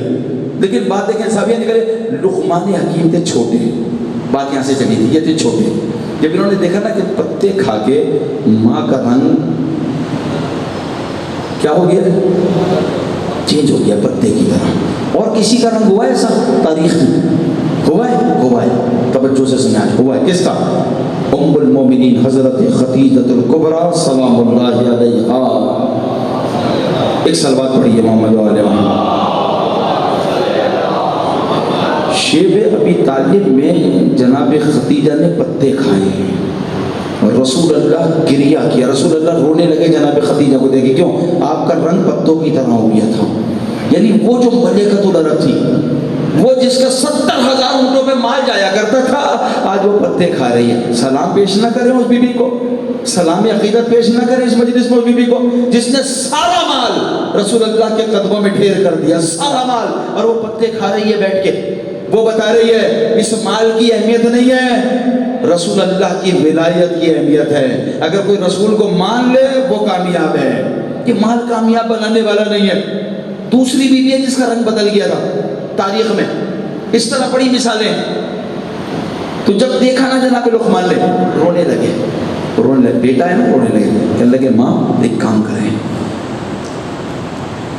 مجھے لے کے چلیں بازار میں بیچ دیں, میں غلام بن جاؤں گا. جتنے پیسے ملیں گے آپ تھوڑا اچھا کھانا کھا لیں گی, کم سے کم آپ کے چہرے کا رنگ تو صحیح ہوگا. دیکھیں بیٹا جتنا چھوٹا ہے اتنی بات کر رہا ہے, جتنا چھوٹا ہے اتنی بات کر رہا ہے. یہ ماں بیٹے کو سینے سے لگا کے رونے لگی. کہنے لگا نہیں ماں, اگر آپ نے نہ بیچا میں بکنے چلا جاؤں گا, میں برداشت نہیں کر سکتا. ماں لے کے چلی. دیکھا آپ نے اللہ نے حکمت کے دروازے کب کھولے جناب لقمان کے لیے, کب خدا حکمت دیتا ہے. میں سمجھ رہا ہوں اگر میں کتابیں پڑھوں گا خدا مجھے حکمت دے دے گا. میں سمجھ رہا ہوں اگر میں مثالیں ایک عالم ہوں, اگر میں ایک عالم ہوں, ایک ٹائٹل لگا ہوا مولانا, میں جتنی کتابیں پڑھوں گا خدا مجھے عالم بنا دے گا. نہیں, غلط فہمی ہے. علم سے عالم نہیں بنتا ہے, جتنا علم حاصل کیا اگر اس پہ عمل کرو گے اب عالم بنو گے. علم سے نہیں بنو گے. ایک صلوات پڑھ دیجئے محمد والے محمد. علم تو سرکش بنا دیتا ہے، عالم تھوڑی بناتا ہے. غلط فہمی ہے. علم سرکش بنا دیتا ہے، عالم نہیں بناتا ہے. لیکن اگر یہ علم عمل کے ساتھ ہو اب یہ عالم ہے. اور اس کو امیر المومنین نے نہج البلاغہ میں سنایا ہے. امام نے کہا 3 طرح کے لوگ ہیں، 3 طرح کے لوگ ہیں. فعالم ربانی، ایک وہ ہے جو عالم ربانی، علی کہہ رہے ہیں نہج البلاغہ میں. ایک وہ جو عالم ہے. مولا عالم ربانی کون ہے؟ کہ اگر اس کے پاس تھوڑا سا بھی علم ہے نا، تھوڑا سا، اسے ایک چیز پتہ ہے تو اس پہ عمل کر رہا ہے وہ. امام نے کہا کہ یہ عالم ربانی ہے. دیکھا آپ نے، ایک چیز ہے لیکن عمل کر رہا ہے تو عالم علم سے نہیں بنتا ہے. ہم غلط فہمیوں کا شکار ہیں، اس لیے کہ پہلے شعبے کو استعمال نہیں کر رہے ابھی. یہ پہلا شعبہ بہت اہم ہے جس کو ہم نے چھوڑ دیا. اس پہ مولانا متقیان نے نہج البلاغہ میں بڑی خوبصورت باتیں پہنچ جائے. امام کہہ رہے ہیں تمہارا اخلاق بہت پست ہے، اس لیے کہ تم نے پہلے شعبے کو استعمال نہیں کیا. جناب لقمان حکیم بک گئے.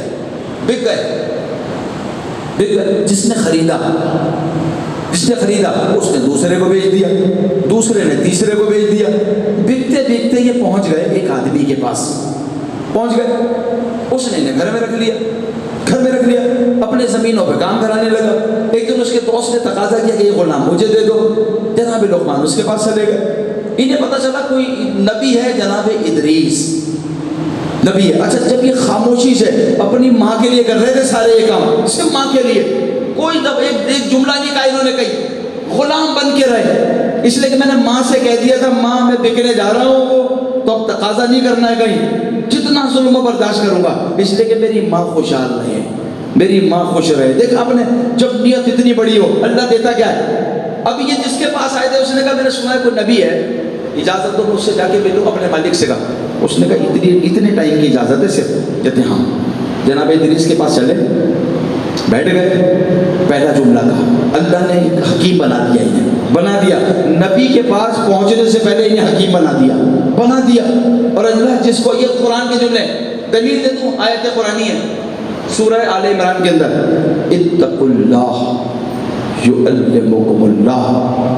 تم تقوی الہی اختیار کرو، اللہ تمہیں خود علم دے دے گا، تمہیں کہیں جانے کی ضرورت نہیں ہے. ایک صلوات پڑھ دیجئے محمد والے. جناب لقمان کا سینہ علم سے بھر گیا، اللہ نے علم دے دیا. اسی لیے کہ ماں کے لیے کر رہے تھے سارے کام، دے دیا اللہ نے. تو پتہ ہی نہیں کہ ماں، اسی سرکار فرمایا اللہ نے جنت تمہارے ماں کے قدموں کے نیچے رکھی ہے. اللہ نے باپ کو جنت کا دروازہ بنایا ہے. تمہیں پتہ ہی نہیں کیا ہے، تمہیں پتہ ہی نہیں. میں استفادہ کروں، آخری تک پہنچ جاؤں بس، اور بات یہاں سمیٹ لو، بات آگے بڑھ جائے گی بہت. جناب ادریس کے پاس بیٹھ گئے جا کے کہنے لگے السلام علیکم یا نبی اللہ. پہلا جملہ ہی کہی تھا. جناب ادریس سے چہرہ اٹھا کے دیکھا، فرمایا وعلیک السلام یا لقمان الحکیم. چونک گئے، کہنے لگے میں تو کہیں پڑھا ہی نہیں، آپ مجھے حکیم کہہ رہے ہیں ہم نبی ہیں. جب تم چلے تھے ہم سمجھ گئے حکیم ہمارے پاس آ رہا ہے، اس لیے کہ اللہ کی وحی آ گئی تھی، جو آ رہا ہے وہ حکیم ہے، وہ حکمت رکھنے والا ہے. اس کے سینے کو اپنے علم سے بھر دیا ہے. آپ پہچانے ایک بچہ کہاں سے زیادہ کہاں پہنچ گیا. اچھا، قرآن میں ذکر ہے، پوری سورہ لقمان آ گئی، پوری سورہ لقمان قرآن میں آ گئی. 5ویں امام 6 امام اپنے اصحاب کو جمع کر کے جناب لقمان کی باتیں سنا رہے ہیں. اگر امام کسی کی بات سنا رہا ہو سمجھ جا اس کا مقام کتنا بڑا. کہاں سے شروع ہوا تھا؟ ایک ماں سے. کہاں پہنچ گئے؟ امام اس کی تعریف کر رہا ہے. دیکھا اپنے ماں کہاں پہنچا دیتی ہے. ایک صلوات پڑھ دیجئے محمد والے. پہلی چیز ہو گئی فہم و ادراک. دوسری چیز کیا ہے؟ جو اس پہ کنٹرول رکھتا ہوں وہ ہے حکیم. دوسری چیز امیر المومنین نے نہج البلاغہ میں آپ نے کہا اس کا اخلاق پست ہوگا، جو فہم و ادراک کو استعمال نہیں کرے گا پھر وہ حکیم نہیں ہے، اگر کرے گا تو حکیم ہے. دوسرا امام نے کہا اس کا اخلاق پست ہوگا اور اس کا اخلاق اچھا ہوگا جو اپنی قوت غضبیہ پہ کنٹرول رکھتا ہوگا. جو قوت غضبیہ ہے نا، اس کو کنٹرول میں لے لے. امام نے کہا یہ کامیاب ہے. لیکن اگر قوت غضبیہ کو چھوڑ دے، امام کہہ رہے اہل بصرہ سے کہہ رہے، امام کہہ رہے نہ تمہارے پاس عقل و فہم ہے، نہ تمہارے پاس قوت غضبیہ کے اوپر کنٹرول ہے. تیسری چیز امام نے کہا قوت شہویہ، جو اپنی قوت شہوت کو کنٹرول میں لے لے. پھر امام نے جملہ کہا. امام نے کہا جو قوت غضبیہ کو کنٹرول میں, جملہ سنیں, علی فرما رہے ہیں نہج البلاغہ میں, جو اپنی قوت غضبیہ کو کنٹرول میں لے لے, امام نے کہا یہ سب سے بڑا بہادر ہے, یہ سب سے بڑا شجاع ہے. اب سمجھ میں آیا آپ کیوں کہتے ہیں کہ عباس شجاع ہیں؟ ایک سلوات پڑھ دیجیے محمد والے محمد. کیوں کہہ رہے ہیں؟ نکالے نا یہاں سے پھر باتیں. کیوں کہہ رہے ہیں حضرت عباس کو شجاع؟ کیوں کہہ رہے ہیں شجاع؟ تو حضرت عباس یہ سمجھا کے تھا, اس لیے کہہ رہے ہیں آپ. حضرت عباس کہہ رہے ہیں شجاعت زور بازو کا ہونا نہیں ہے خالی, شجاعت اس زور بازو میں تلوار کا ہونا نہیں ہے, شجاعت اپنی نظروں پہ لشکر کا روکنا نہیں ہے. سنیں غور سے حضرت عباس کیا کہہ رہے ہیں. پھر شجاعت کیا ہے؟ جبکہ حضرت عباس کی طاقت یہی ہے, قوت یہی ہے, طاقت و قوت یہی ہے. جا کے دیکھیں تاریخ میں, فوج نظروں پہ اٹھائے در خیبر کی طرح. فوج تلوار پہ لشکر کو روک لینا آسان ہے, نظروں پہ روکنا بہت مشکل کام ہے. حضرت عباس نے پورے لشکر کو نظروں پہ روکا ہے, اسے کہتے ہیں عباس. کتنا بڑا شجاعی ہے, کتنا بڑا شجاعی ہے. امام کہہ کے جا رہے ہیں جو اپنی قوت غضبیہ کو کنٹرول کر لے اس سے بڑا کوئی بہادر نہیں ہے, شجاع نہیں ہے. کس کی تعریف کر رہے ہیں؟ تو جو علی کہہ کے جا رہا ہے اسی کا بیٹا شجاع نظر آ رہا ہے. ایک صلوات پڑھ دیجیے محمد والے محمد. فوج نظروں پہ اٹھائے در خیبر کی طرح, فوج نظروں پہ اٹھائے در خیبر کی طرح, ہو بہو لگتا ہے میدان میں حیدر کی طرح. اس لیے کہ جو فوج نظروں پہ اٹھا دے وہ عباس ہے. جو شجاعت زور بازو کا ہونا نہیں ہے. آج ایک جوان باہر نکل کے غلطی بھی خود کر رہا ہے, غلطی بھی خود کر رہا ہے اور دوسرے کو مارنے کے لیے بھی چڑھ رہا ہے. کیوں چڑھ رہا ہے؟ اس لیے کہ وہ کمزور ہے, اس کے بازو مضبوط ہیں. وہ بیچارہ ضعیف ہے, یہ بڑا طاقتور ہے, یہ اپنا زوم دکھا رہا ہے, یہ اپنی طاقت دکھا رہا ہے, یہ اپنے پیچھے, اس کے پیچھے کوئی ہے اس کے بیک پہ جس کی یہ قوت دکھا رہا ہے. غلط کر رہا ہے. یہ طاقت نہیں ہے, یہ بزدلی ہے. اس کو طاقت ہی نہیں کہا جاتا ہے. طاقت کیا ہے یہ حضرت عباس سمجھا رہے ہیں, توجہ کریں اور اس کو ٹیلی کیجیے گا آج کے بعد. یہ بہت بڑا جملہ, پوری مجلس کا جملہ دے کے جا رہا ہوں. حضرت عباس نے آپ کو مجھے کربلا میں میسیج دیا, سکھایا ہے. آپ نے فرمایا طاقت یہ نہیں ہے, شجاعت یہ نہیں ہے کہ تمہارے ہاتھ میں تلوار ہو, زور بازو ہو. شجاعت کیا ہے؟ امام نے کہا شجاعت یہ ہے کہ سب کچھ ہو اور سامنے لشکر کھڑا ہو اور تم لشکر کو للکار رہے ہو اور تمہارا امام کا عباس واپس آ جاؤ تو تلوار کو رکھ دینا شجاعت ہے. اب للکارنا شجاعت نہیں ہے. ایک سلوات پڑھ دیجیے محمد والے محمد. حکم امام کو ماننا شجاعت ہے. تو ہم امام زمانہ کا حکم مان رہے ہیں آج, ہم شجاع ہیں تو پتہ ہی نہیں. شجاعت ہم سمجھ رہے تھے شجاعت زور بازو میں طاقت کو کہتے ہیں. علی فرما رہے نہیں, جو قوت غضبیہ کو کنٹرول کر لے وہ شجاع ہے. پھر تیسرا جو قوت شہوت کو کنٹرول کر لے. علی فرما رہے ہیں وہ کون ہے؟ کہہ کے جا رہا ہے وہ کون ہے؟ امام نے کہا وہ پاک دامن ہے, وہ صاحب عفت ہے. علی نہج البلاغہ میں اتنی تعریفیں آپ کی کر کے جا رہے ہیں, اتنی چیزیں بتا کے جا رہے ہیں. یہ اخلاقیات کے بھی شعبے گنوا رہے ہیں علی. ابھی اخلاقیات کو کھولا نہیں ہے مولا مدد, کھولا نہیں ہے. اس لیے لوگ تعریفیں کرتے تھے, تعریفیں کرتے تھے. وقت بہت گزر جائے گا, میں آخری جملہ کہوں, آخری جملہ بس. یہاں تک کھولوں گا تو آگے بات کھل جائے گی. میں نے اس لیے ایک جملہ سنایا بس, یہ ذہن میں رکھیے گا. اخلاق پست کب ہوتا ہے؟ 3 چیزیں سنا دی میں نے. میں بھی چیک کر رہا ہوں, سب سے پہلے اپنے لیے پڑھا ہے میں نے جملہ, آپ سب بھی چیک کریں. ہمارا اخلاق پست تو نہیں ہے. علی فرما رہے ہیں, مولا فرما رہے ہیں.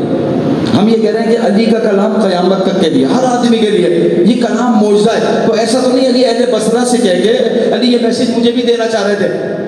تمہارا اخلاق پست نہیں ہونا چاہیے, تمہاری عقل بلند ہونی چاہیے, فہم و ادراک کے ساتھ ہونی چاہیے. 1 قوہ غضبیہ پہ کنٹرول کرو. 2 نمبر 3 قوہ شہویہ کو اپنے ہاتھ میں لے لو, پاک دامن بنو. جتنے پاک دامن بنو گے اتنا ان ہستیوں سے قریب ہوتے چلے جاؤ گے. اس لیے کہ یہ پاک و پاکیزہ ہے, نجاست ان کے قریب نہیں آ سکتی. ایک صلوات پڑھ دیجئے محمد والے محمد. ابھی تو کہہ رہے تھے آپ, ابھی تو کہہ رہے تھے آپ مجھے سنا رہے تھے انما یرید اللہ, اللہ کا ارادہ یہ ہے ان سے نجاست کو دور رکھے. تو جب یہ نجاست سے دور ہے تو نجاست ان کے قریب آ سکتی ہے؟ آ ہی نہیں سکتی. تو پھر یہ میری نجاست, باطنی نجاست کیسے پھر اس کے اندر ولایت آ سکتی ہے علی کی؟ کیسے قریب ہو سکتی ہے؟ امام فرما رہے ہیں پاک دامن بنو، تمہیں پتہ ہی نہیں ہماری ولایت کیسے اللہ تمہارے دل میں ڈال دے گا، ابھی تو سمجھ نام لے رہے ہو، نام لے رہے ہو، پھر تم میں کمالات آنا شروع ہو جائیں گے، کمالات، تم زمین پہ چلو گے، زمین کی تنابوں کو کھینچ لو گے، چلتے ہوئے کھینچ لو گے، تم جیسے سامنے دیکھو گے ایسے پیچھے دیکھو گے۔ یہ معصوم نہیں، غیر معصوم کی باتیں سنا رہے ہیں، غیر معصوم۔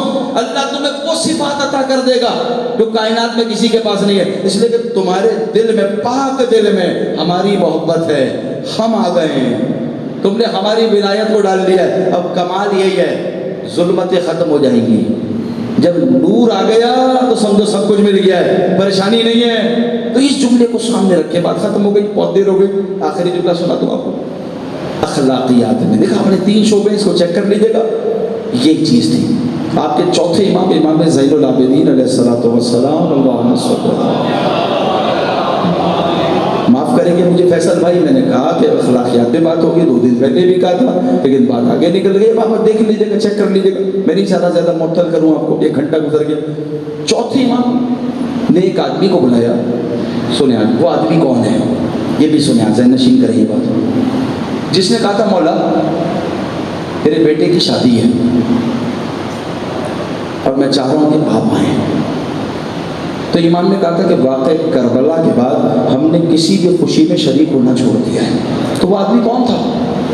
نام یاد کریں اس کو، وہ آدمی کون تھا؟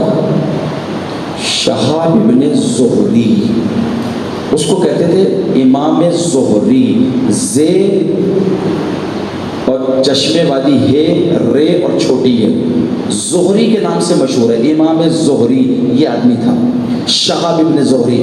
تو یہ تھا ہی نہیں امامت کا ماننے والا، یہ تو بنو امیہ کا ماننے والا تھا، یہ تو بنو امیہ کا ماننے والا تھا، یہ تو بنو امیہ کی حکومت میں یہ قاضی القضات تھا، اس کو چیف جسٹس بنایا تھا بنو امیہ کے دور حکومت میں، اتنی بڑی پوسٹ پہ تھا یہ آدمی۔ تو یہ کیسے آگے کہہ رہا ہے؟ معلوم ہے کہاں سے چینج ہوا، یہ تبدیل کیسے ہوا؟ اخلاق امام زین العابدین سے۔ اخلاق کتنا کام آتا ہے، چیف جسٹس کو بدل دیا امام نے، اور کیسے بدلا ہے؟ کچھ بھی نہیں کیا، کچھ بھی نہیں کیا۔ یہ تھا قاضی القضات، چیف جسٹس تھا یہ، لیکن انسانیت تھی تھوڑی بہت، بنو امیہ کے ساتھ تھا یہ، لیکن تھوڑی بہت انسانیت تھی۔ ایک آدمی آیا، اس نے اپنا فیصلہ دیا، اس نے بتایا، اس نے کیس سامنے رکھا، مجرم آ گیا، انہوں نے صحیح طرح تحقیقات نہیں ہو سکی، انہوں نے حکم صادر کر دیا اس کے قتل کا، سزا کا، اسے سزا ہو گئی، وہ مر گیا۔ انہیں بعد میں پتا چلا کچھ دنوں کے بعد کہ جس کو سزا دی تھی کہیں یہ کام غلط ہو گیا، یہ مجرم نہیں تھا اس کا۔ انہوں نے اپنی سیٹ چھوڑ دی، قاضی القضات کو چھوڑ دیا، اپنا گھر چھوڑا، اپنے بچوں کو چھوڑا، اپنی بیوی کو چھوڑا، اپنے عائشہ کو چھوڑا، اہل و عیال کو چھوڑا، یہ پہاڑ کے درے میں یہ جا کے انہوں نے بال بڑے کر لیے، حلیہ بدل لیا۔ زہری نے، یہ آدمی ہے وہ، حلیہ بدل لیا اس نے، اور یہ رو رہا ہے، اللہ کی بارگاہ میں توبہ کر رہا ہے، مجھ سے غلطی ہو گئی۔ کسی نے امام کو بتایا، چوتھے امام کو، وہ جو زہری ہے، وہ جو قاضی القضات تھا، چیف جسٹس تھا، اس نے ایسا کیا۔ امام نے کہا کہاں ہے وہ؟ کہا مولا وہ پہاڑ کے درے میں۔ امام نے کہا اس سے ملنے جائیں گے، ہم جائیں گے۔ چوتھے امام چلے اس جگہ جہاں اسے نہیں بلایا، امام خود گئے۔ اخلاق دیکھ رہے ہیں، اخلاقیات دیکھ رہے ہیں۔ چوتھے امام نے اخلاقی ایک بہت اچھا میسیج دیا، صحیفہ سجادہ دینا۔ امام نے کہا، جملہ دیکھیں کتنا اچھا ہے، درمیان میں آگے سن لیں۔ امام نے کہا اگر اللہ نے تمہیں نعمتیں دی ہیں تو اس نعمت میں سے کسی کو جا کے دو، اسے نہ بلاؤ دروازے پہ، اسے نہ بلاؤ۔ ہماری عادت کیا ہے، میری عادت کیا ہے، میری عادت کیا ہے، مجھے پتا چلا مثلا اس کو راشن چاہیے، میں نے کہا جو دے دوں گا، میرے گھر آ جاؤ، میں نے اسے گھر بلا لیا۔ امام کہہ رہے تم نے بہت بڑی غلطی کی ہے، بہت بڑی غلطی کی ہے، تمہیں جاننا چاہیے، اسے نہیں بلاؤ، تم چل کے جاؤ اس کے پاس۔ مولا وہ حاجت مند ہے، میں چاہ رہا ہوں میرے دروازے پہ آ جائے گا، نہیں، اس لیے کہ وہ تمہارے اوپر احسان کر رہا ہے، تم احسان نہیں کر رہے اس کے اوپر، وہ تمہارے اوپر۔ جملہ سنے چوتھے امام کا، امام کہہ رہے وہ تمہارے اوپر احسان کر رہا ہے، مولا اس کا احسان کیا ہے، اس کا احسان کیا ہے؟ امام نے فرمایا تمہارے اوپر احسان یہ کر رہا ہے کہ یہاں کا سامان، اس دنیا کا سامان آخرت میں بغیر اجرت کے پہنچا رہا ہے، تم سے اجرت نہیں لے رہا ہے۔ ایک صلوات پڑھ دیجئے محمد محمد والے محمد پر. تم جو دنیا میں دے رہے ہو تمہیں آخرت میں ملے گا یا نہیں ملے گا؟ ملے گا. تم یہاں کا سامان وہاں بغیر اجرت کے پہنچا رہے, تم سے اجرت نہیں مانگ رہا ہے, تو اب تو اس کے دروازے پہ چل کے جاؤ, اسے کیوں بلا رہے ہو؟ آپ چوتھے امام کا جملہ دیکھیں کتنا خوبصورت ہے. امام نے کہا ہم جائیں گے چل کے. امام چلے درے میں, ساتھیوں کو باہر روک دیا امام نے, اندر اکیلے آئے. جیسی زہری نے دیکھا پہچانتا تھا چوتھے امام. جانتے تھے لوگ, جانتے تھے, وہ الگ بات ہے, جانتے تھے وہ الگ بات ہے. قدر کریں بہت ساری چیزوں کی, ہمیں قدر نہیں. کھڑا ہو گیا, سلام کیا, امام نے اس کے کاندھوں پہ ہاتھ رکھ کے اس کو بٹھایا. امام نے ایک جملہ کہا, زہری تم نے اپنی حالت کیا کر لی, یہ کیا کیا, تم نے سب چھوڑ دیا, کیوں؟ کہتا مولا مجھ سے بہت بڑا گناہ ہو گیا, بہت بڑا گناہ ہو گیا. اے رسول خدا کے بیٹے مجھ سے بہت بڑا گناہ, جیسے کہا بہت بڑا گناہ ہو گیا. امام نے فرمایا اب جو زہری تم گناہ کر رہے ہو وہ اس سے زیادہ بڑا کر رہے ہو, اس سے زیادہ بڑا گناہ کر رہے ہو. اس لیے کہ جو گناہ ہو گیا ہے وہ حل ہو سکتا ہے. امام نے دو طریقے بتائے سمپل سے حل ہو سکتا ہے. ایک, تم نے جان کے تھوڑی کیا ہے, تم نے جان کے نہیں کیا, اس کا حل ہے یا تو ان کے قرابت داروں سے جا کے, ان کے بچوں سے جا کے یا تو معافی مانگ لو, خون بہا لے لو, معاف کرا لو, خون بہا, یا پھر اس کے بدلے میں دیت دے دو جو اللہ نے دیت رکھی ہے. آسان ہے, تم نے اپنا حلیہ کو بدل لیا. اب جیسے امام نے اس کو یہ میسج دیے نا, امام نے کہا اب جو گناہ کر رہے ہو اس لیے کہ تم اللہ کی رحمت سے مایوس ہو گئے ہو, یہ بہت بڑا, اس سے بڑا گناہ ہے. زہری جاؤ, اللہ کی رحمت سے مایوس نہ ہونا, وہ رحم کرنے والا ہے, معاف کرنے والا ہے. اب اس نے اپنا حلیہ بدلا. سنیں اب جملہ, نتیجہ سنیں, نتیجہ سنیں. اس نے اپنا حلیہ بدلا, یہ آ گیا اپنے بیوی بچوں کے درمیان, جہاں سے گزرتا ہے کہتا ہے میرے مولا زین العابدین نے فرمایا, میرے مولا سید سجاد نے فرمایا, میرے مولا علی ابن الحسین نے فرمایا. ہر جگہ چوتھے امام کا نام لے رہا ہے, ہر جگہ چوتھے امام. بات پہنچی کہاں تک؟ بنی امیہ کے حاکم تک. تمہارا آدمی, تمہارا قاضی القضات چوتھے امام کا نام گلیوں میں لے رہا ہے, ہر جگہ چوتھے امام کی تعریف کر رہا ہے. اس نے کہا بلاؤ, بلاؤ زہری کو. سنے جملہ غور سے, یہ بڑا کام کا ہے آخری. کہا بلاؤ, بلا لیا زہری کو. ایک جملہ کہتا ہے, بڑا سخت جملہ کہتا ہے اس کو, کہتا ہے زہری کھایا ہمارا ہے, گاتے ان کا ہو, ساری زندگی ہمارا کھایا ہے, نام ان کا لے رہے ہو, جیسی کہنا نام ان کا لے رہے ہو. اب یہ ہو گیا شجاع. شجاع کون ہوتا ہے؟ جو اپنی قوت غضبیہ پہ کنٹرول کر دے. ایک سلوات پڑھ دیجئے محمد والے. اب ہو گیا یہ شجاع, بہادر ہو گیا, یہ بہادر ہو گیا. اسے معلوم ہے یہ سامنے کون ہے, جابر ہے, تو اس کی آنکھوں میں آنکھیں ڈال کے بات کرنی ہے, اس لیے کہ یہ جابر ہے. قرآن نے بہت سارے پیرائی دیے, یہ جابر ہے, تو جابر کی آنکھوں میں آنکھیں ڈال کے بات کرنی ہے. جیسے اس نے کہا کھایا ہمارا ہے, نام ان کا لے رہے ہو, جیسے کہا. کہتا ہے کیوں نہ لوں, اس کے سامنے کہتا ہے ہاتھ اٹھا کے, کیوں نہ لوں, اسی لیے کہ تم بھی ان جیسا کردار بنا لو, جیسا ان کا کردار ہے تم بھی بنا لو, تمہارا نام بھی سب جگہ لوں گا, لیکن تمہارا کردار ان جیسا نہیں ہے. ان کا کردار بڑا اعلیٰ ہے, بہت بلند و اعلیٰ ہے. اس کے بعد اس نے دلائل دینا شروع کیے چوتھے امام کے بارے میں, دلائل دینا شروع کیے. اب آ جائے اس کو قتل کر دو, قتل کر دو اسے. بہت سارے لوگوں کو مارا گیا, ہمیں نہیں پتا, ہمیں نہیں پتا. مثال کو ختم ہو گئے, جیسے جناب ام البنین کو زہر دیا گیا ہے, ہمیں نہیں پتا. زہر دیا گیا جناب ام البنین کو, ہمیں نہیں پتا. ہم سب کہتے ہیں جناب ام البنین کی وفات ہے, شہید ہے جناب ام البنین. کیوں زہر دیا جناب ام البنین کو؟ سنیں غور سے, پوچھ لیجیے گا کسی عالم سے. اب کسی عالم سے پوچھے گا کہ شہزاد صاحب پڑھ کے گئے تھے یہاں, پوچھ لیجیے گا. سنا رہا ہوں کیوں, وجہ بھی سنا رہا ہوں, لیکن آپ پوچھ لیجیے گا. اس لیے جناب ام البنین کو شہید کیا ہے کہ جنت البقیع میں 4 قبریں بنائی تھی جناب ام البنین نے. اس پہ اپنے چاروں بیٹوں کے نام لکھے تھے. جس پہ لکھا تھا عباس, اس کے پاس بیٹھ کے صبح آتی تھی, مسلسل روتی تھی, وقت زوال اٹھ کے چلی جاتی تھی, نماز پڑھ کے پھر آتی تھی, پھر بیٹھ جاتی تھی, وقت مغرب چلی جاتی تھی, پھر بیٹھتی تھی, مسلسل گریہ کر رہی تھی. جو گزرتا تھا نا, جو گزرتا تھا وہ روتا ہوا گزرتا تھا. جناب ام البنین کو دیکھ کے روتا تھا. تو بنی امیہ کے حاکم نے کہا یہ رونا ام البنین کا جو رونا ہے, اس بیوی کا جو رونا ہے, یہ رونا وہ نہیں ہے, یہ رونا احتجاج ہے, احتجاج. یہ بی بی احتجاج کر کے لوگوں کو جمع کر رہی ہے اور امام حسین کا حامی بنا رہی ہے. حامی بنا رہی ہے اس گریے کے ذریعے سے, اس رونے کے ذریعے سے حامی بنا رہی ہے. اس پہ زہر دیا گیا ہے. توجہ کر رہے ہیں, بہت باریک بھی نہیں ہے, بہت باریک بھی نہیں ہے. سلام عرض کریں. میں نے کہا تھا کہ وہ بی بی ہے جس نے بڑی قربانیاں دی ہیں, لیکن آج آئیں اس کو رو لیں, آج اس کو رو لیں کہ جو کربلا سے لے کر مدینے تک اپنے بچوں کو نہ رو سکی, نہیں رو سکی. ابھی میں ماں کا ذکر کر رہا تھا نا, ماں نہیں رو سکی. وہ ماں کون ہے؟ وہ زینب کبریٰ. اپنے بچوں کو نہیں رو سکے. دکھائے مجھے پوری مقتل میں, دکھائے پورے مقتل میں بڑی ذمہ داری دکھائے مجھے. بھائی کا چھیدو بنایا.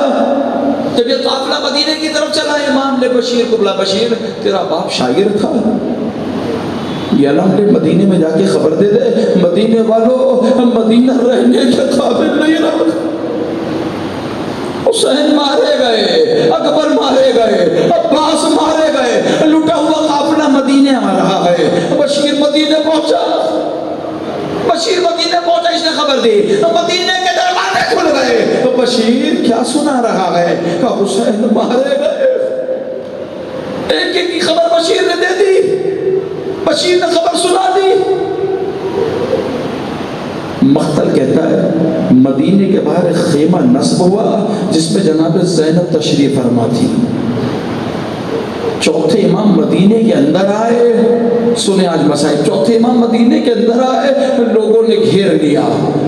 ابھی لوگ گھیرے ہوئے تھے, ابھی لوگ پرسہ داری کر رہے تھے. اسی اثنا میں محمد حنفیہ پہنچے. جناب محمد حنفیہ پہنچے اور پوچھنے لگے, تم نے میرے بیٹے سید سجاد کو دیکھا ہے؟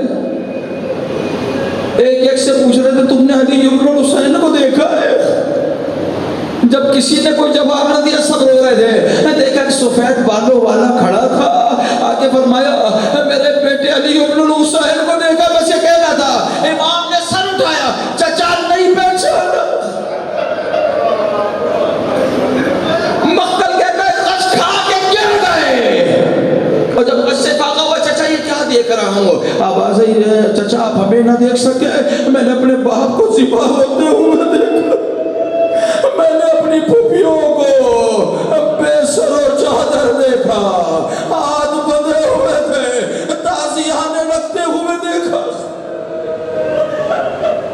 پرسہ ہو گیا.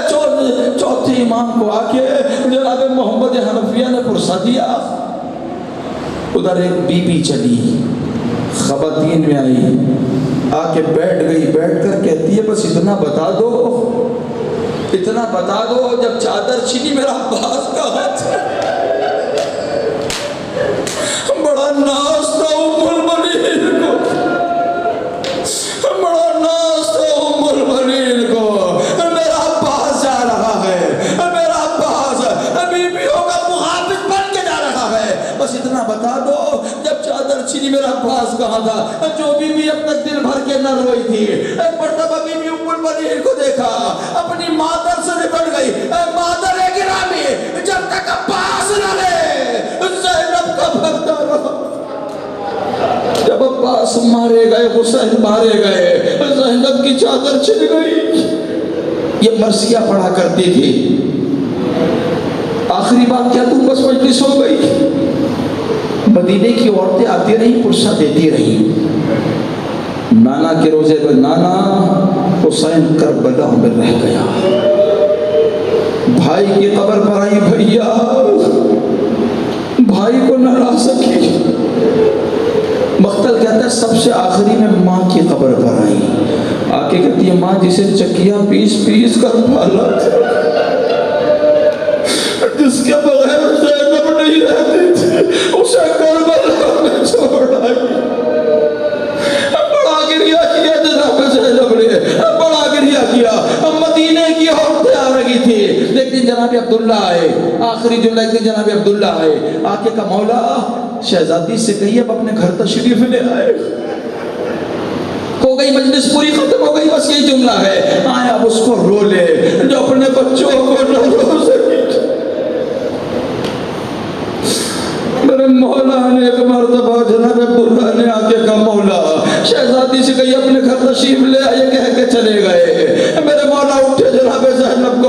پیغام دیا.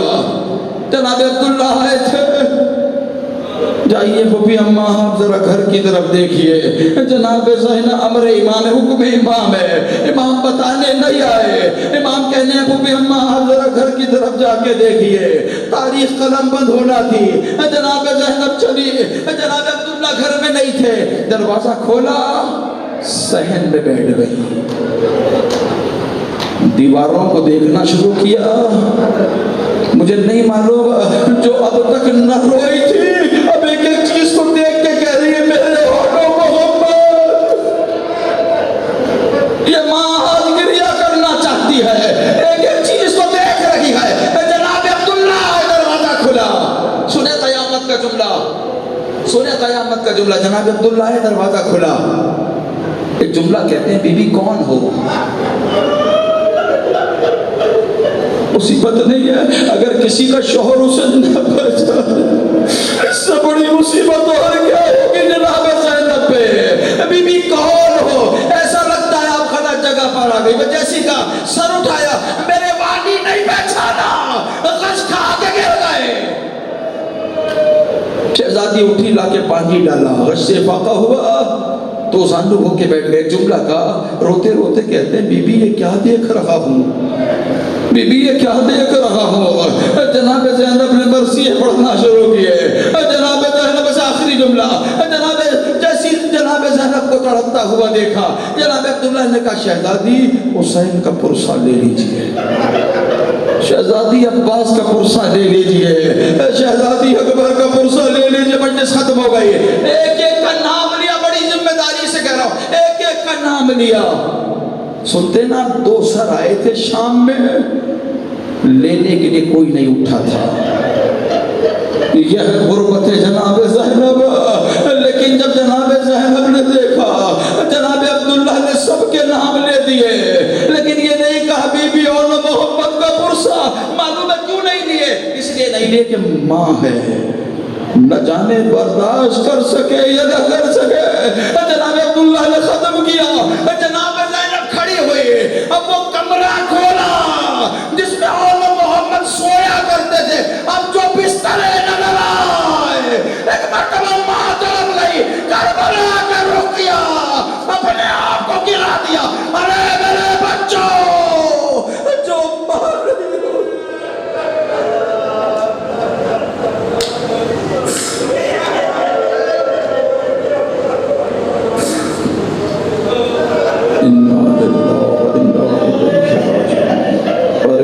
ذکر کو قبول فرما، امام کے ظہور میں تاجر، سچا عزادار بننے کی توفیق عنایت فرما.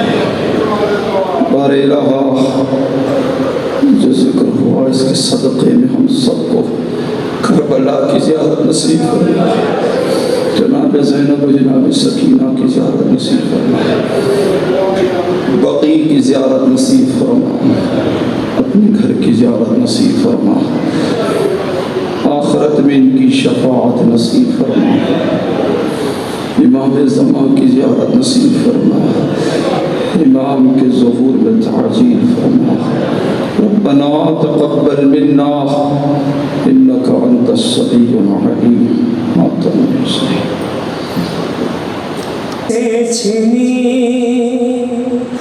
میں سزا دیتی رہی تو نہ آیا غازی. جب ردا سر سے چھنی میں سزا دیتی رہی تو نہ آیا غازی. جب ردا سر سے چھنی میں سزا دیتی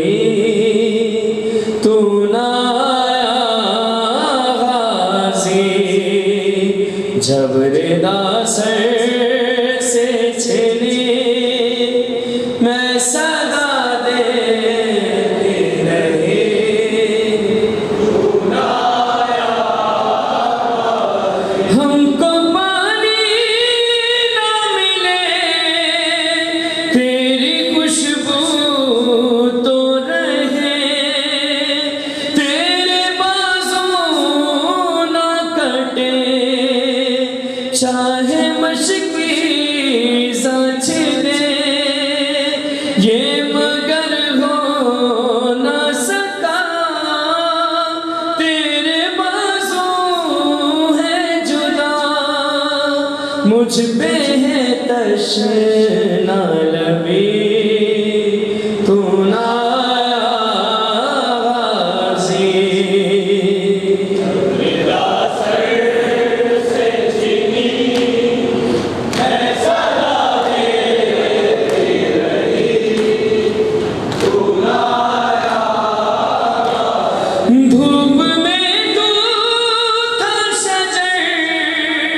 تجھ سے آباد تھا گھر ہے برہنا میرا سر کیا نہیں تجھ کو خبر اے علمدار وفا اس بہر کو باخدا تجھ سے ڈھاراستی بڑی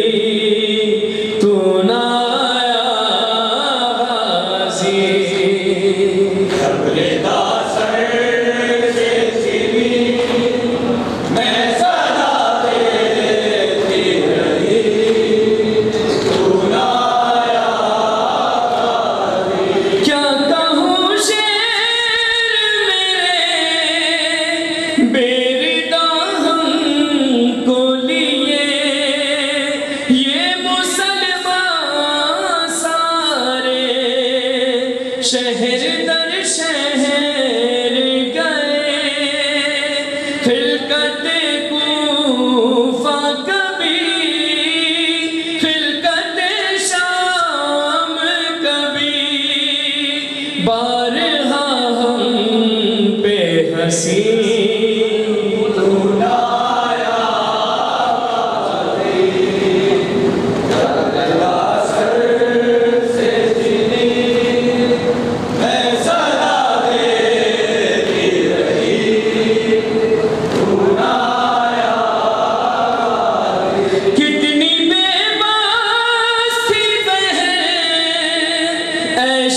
شہنشاہ وفا نام لے لے کے میرا جب یہ ظالم نے کہا ناز تھا جس پہ تجھے اب بلاؤ نہ اسے اور میں روتی رہی تو نہ آیا غازی اپنے سر سے چھینی میں صدا دیتی رہی تو نہ آیا غازی قید خانے میں قضا جب سکینہ کو ملی دیکھ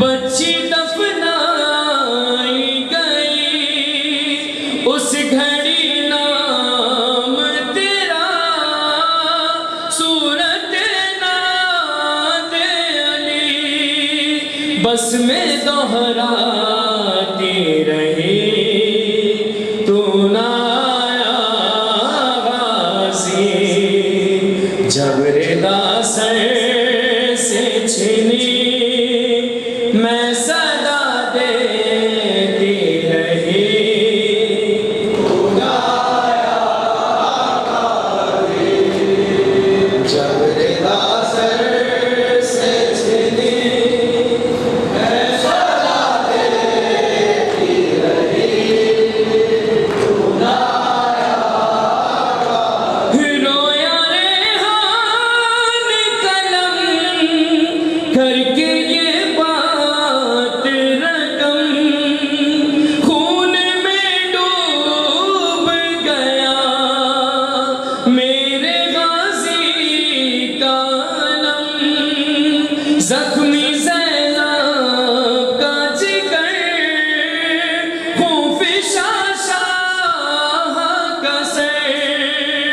آئے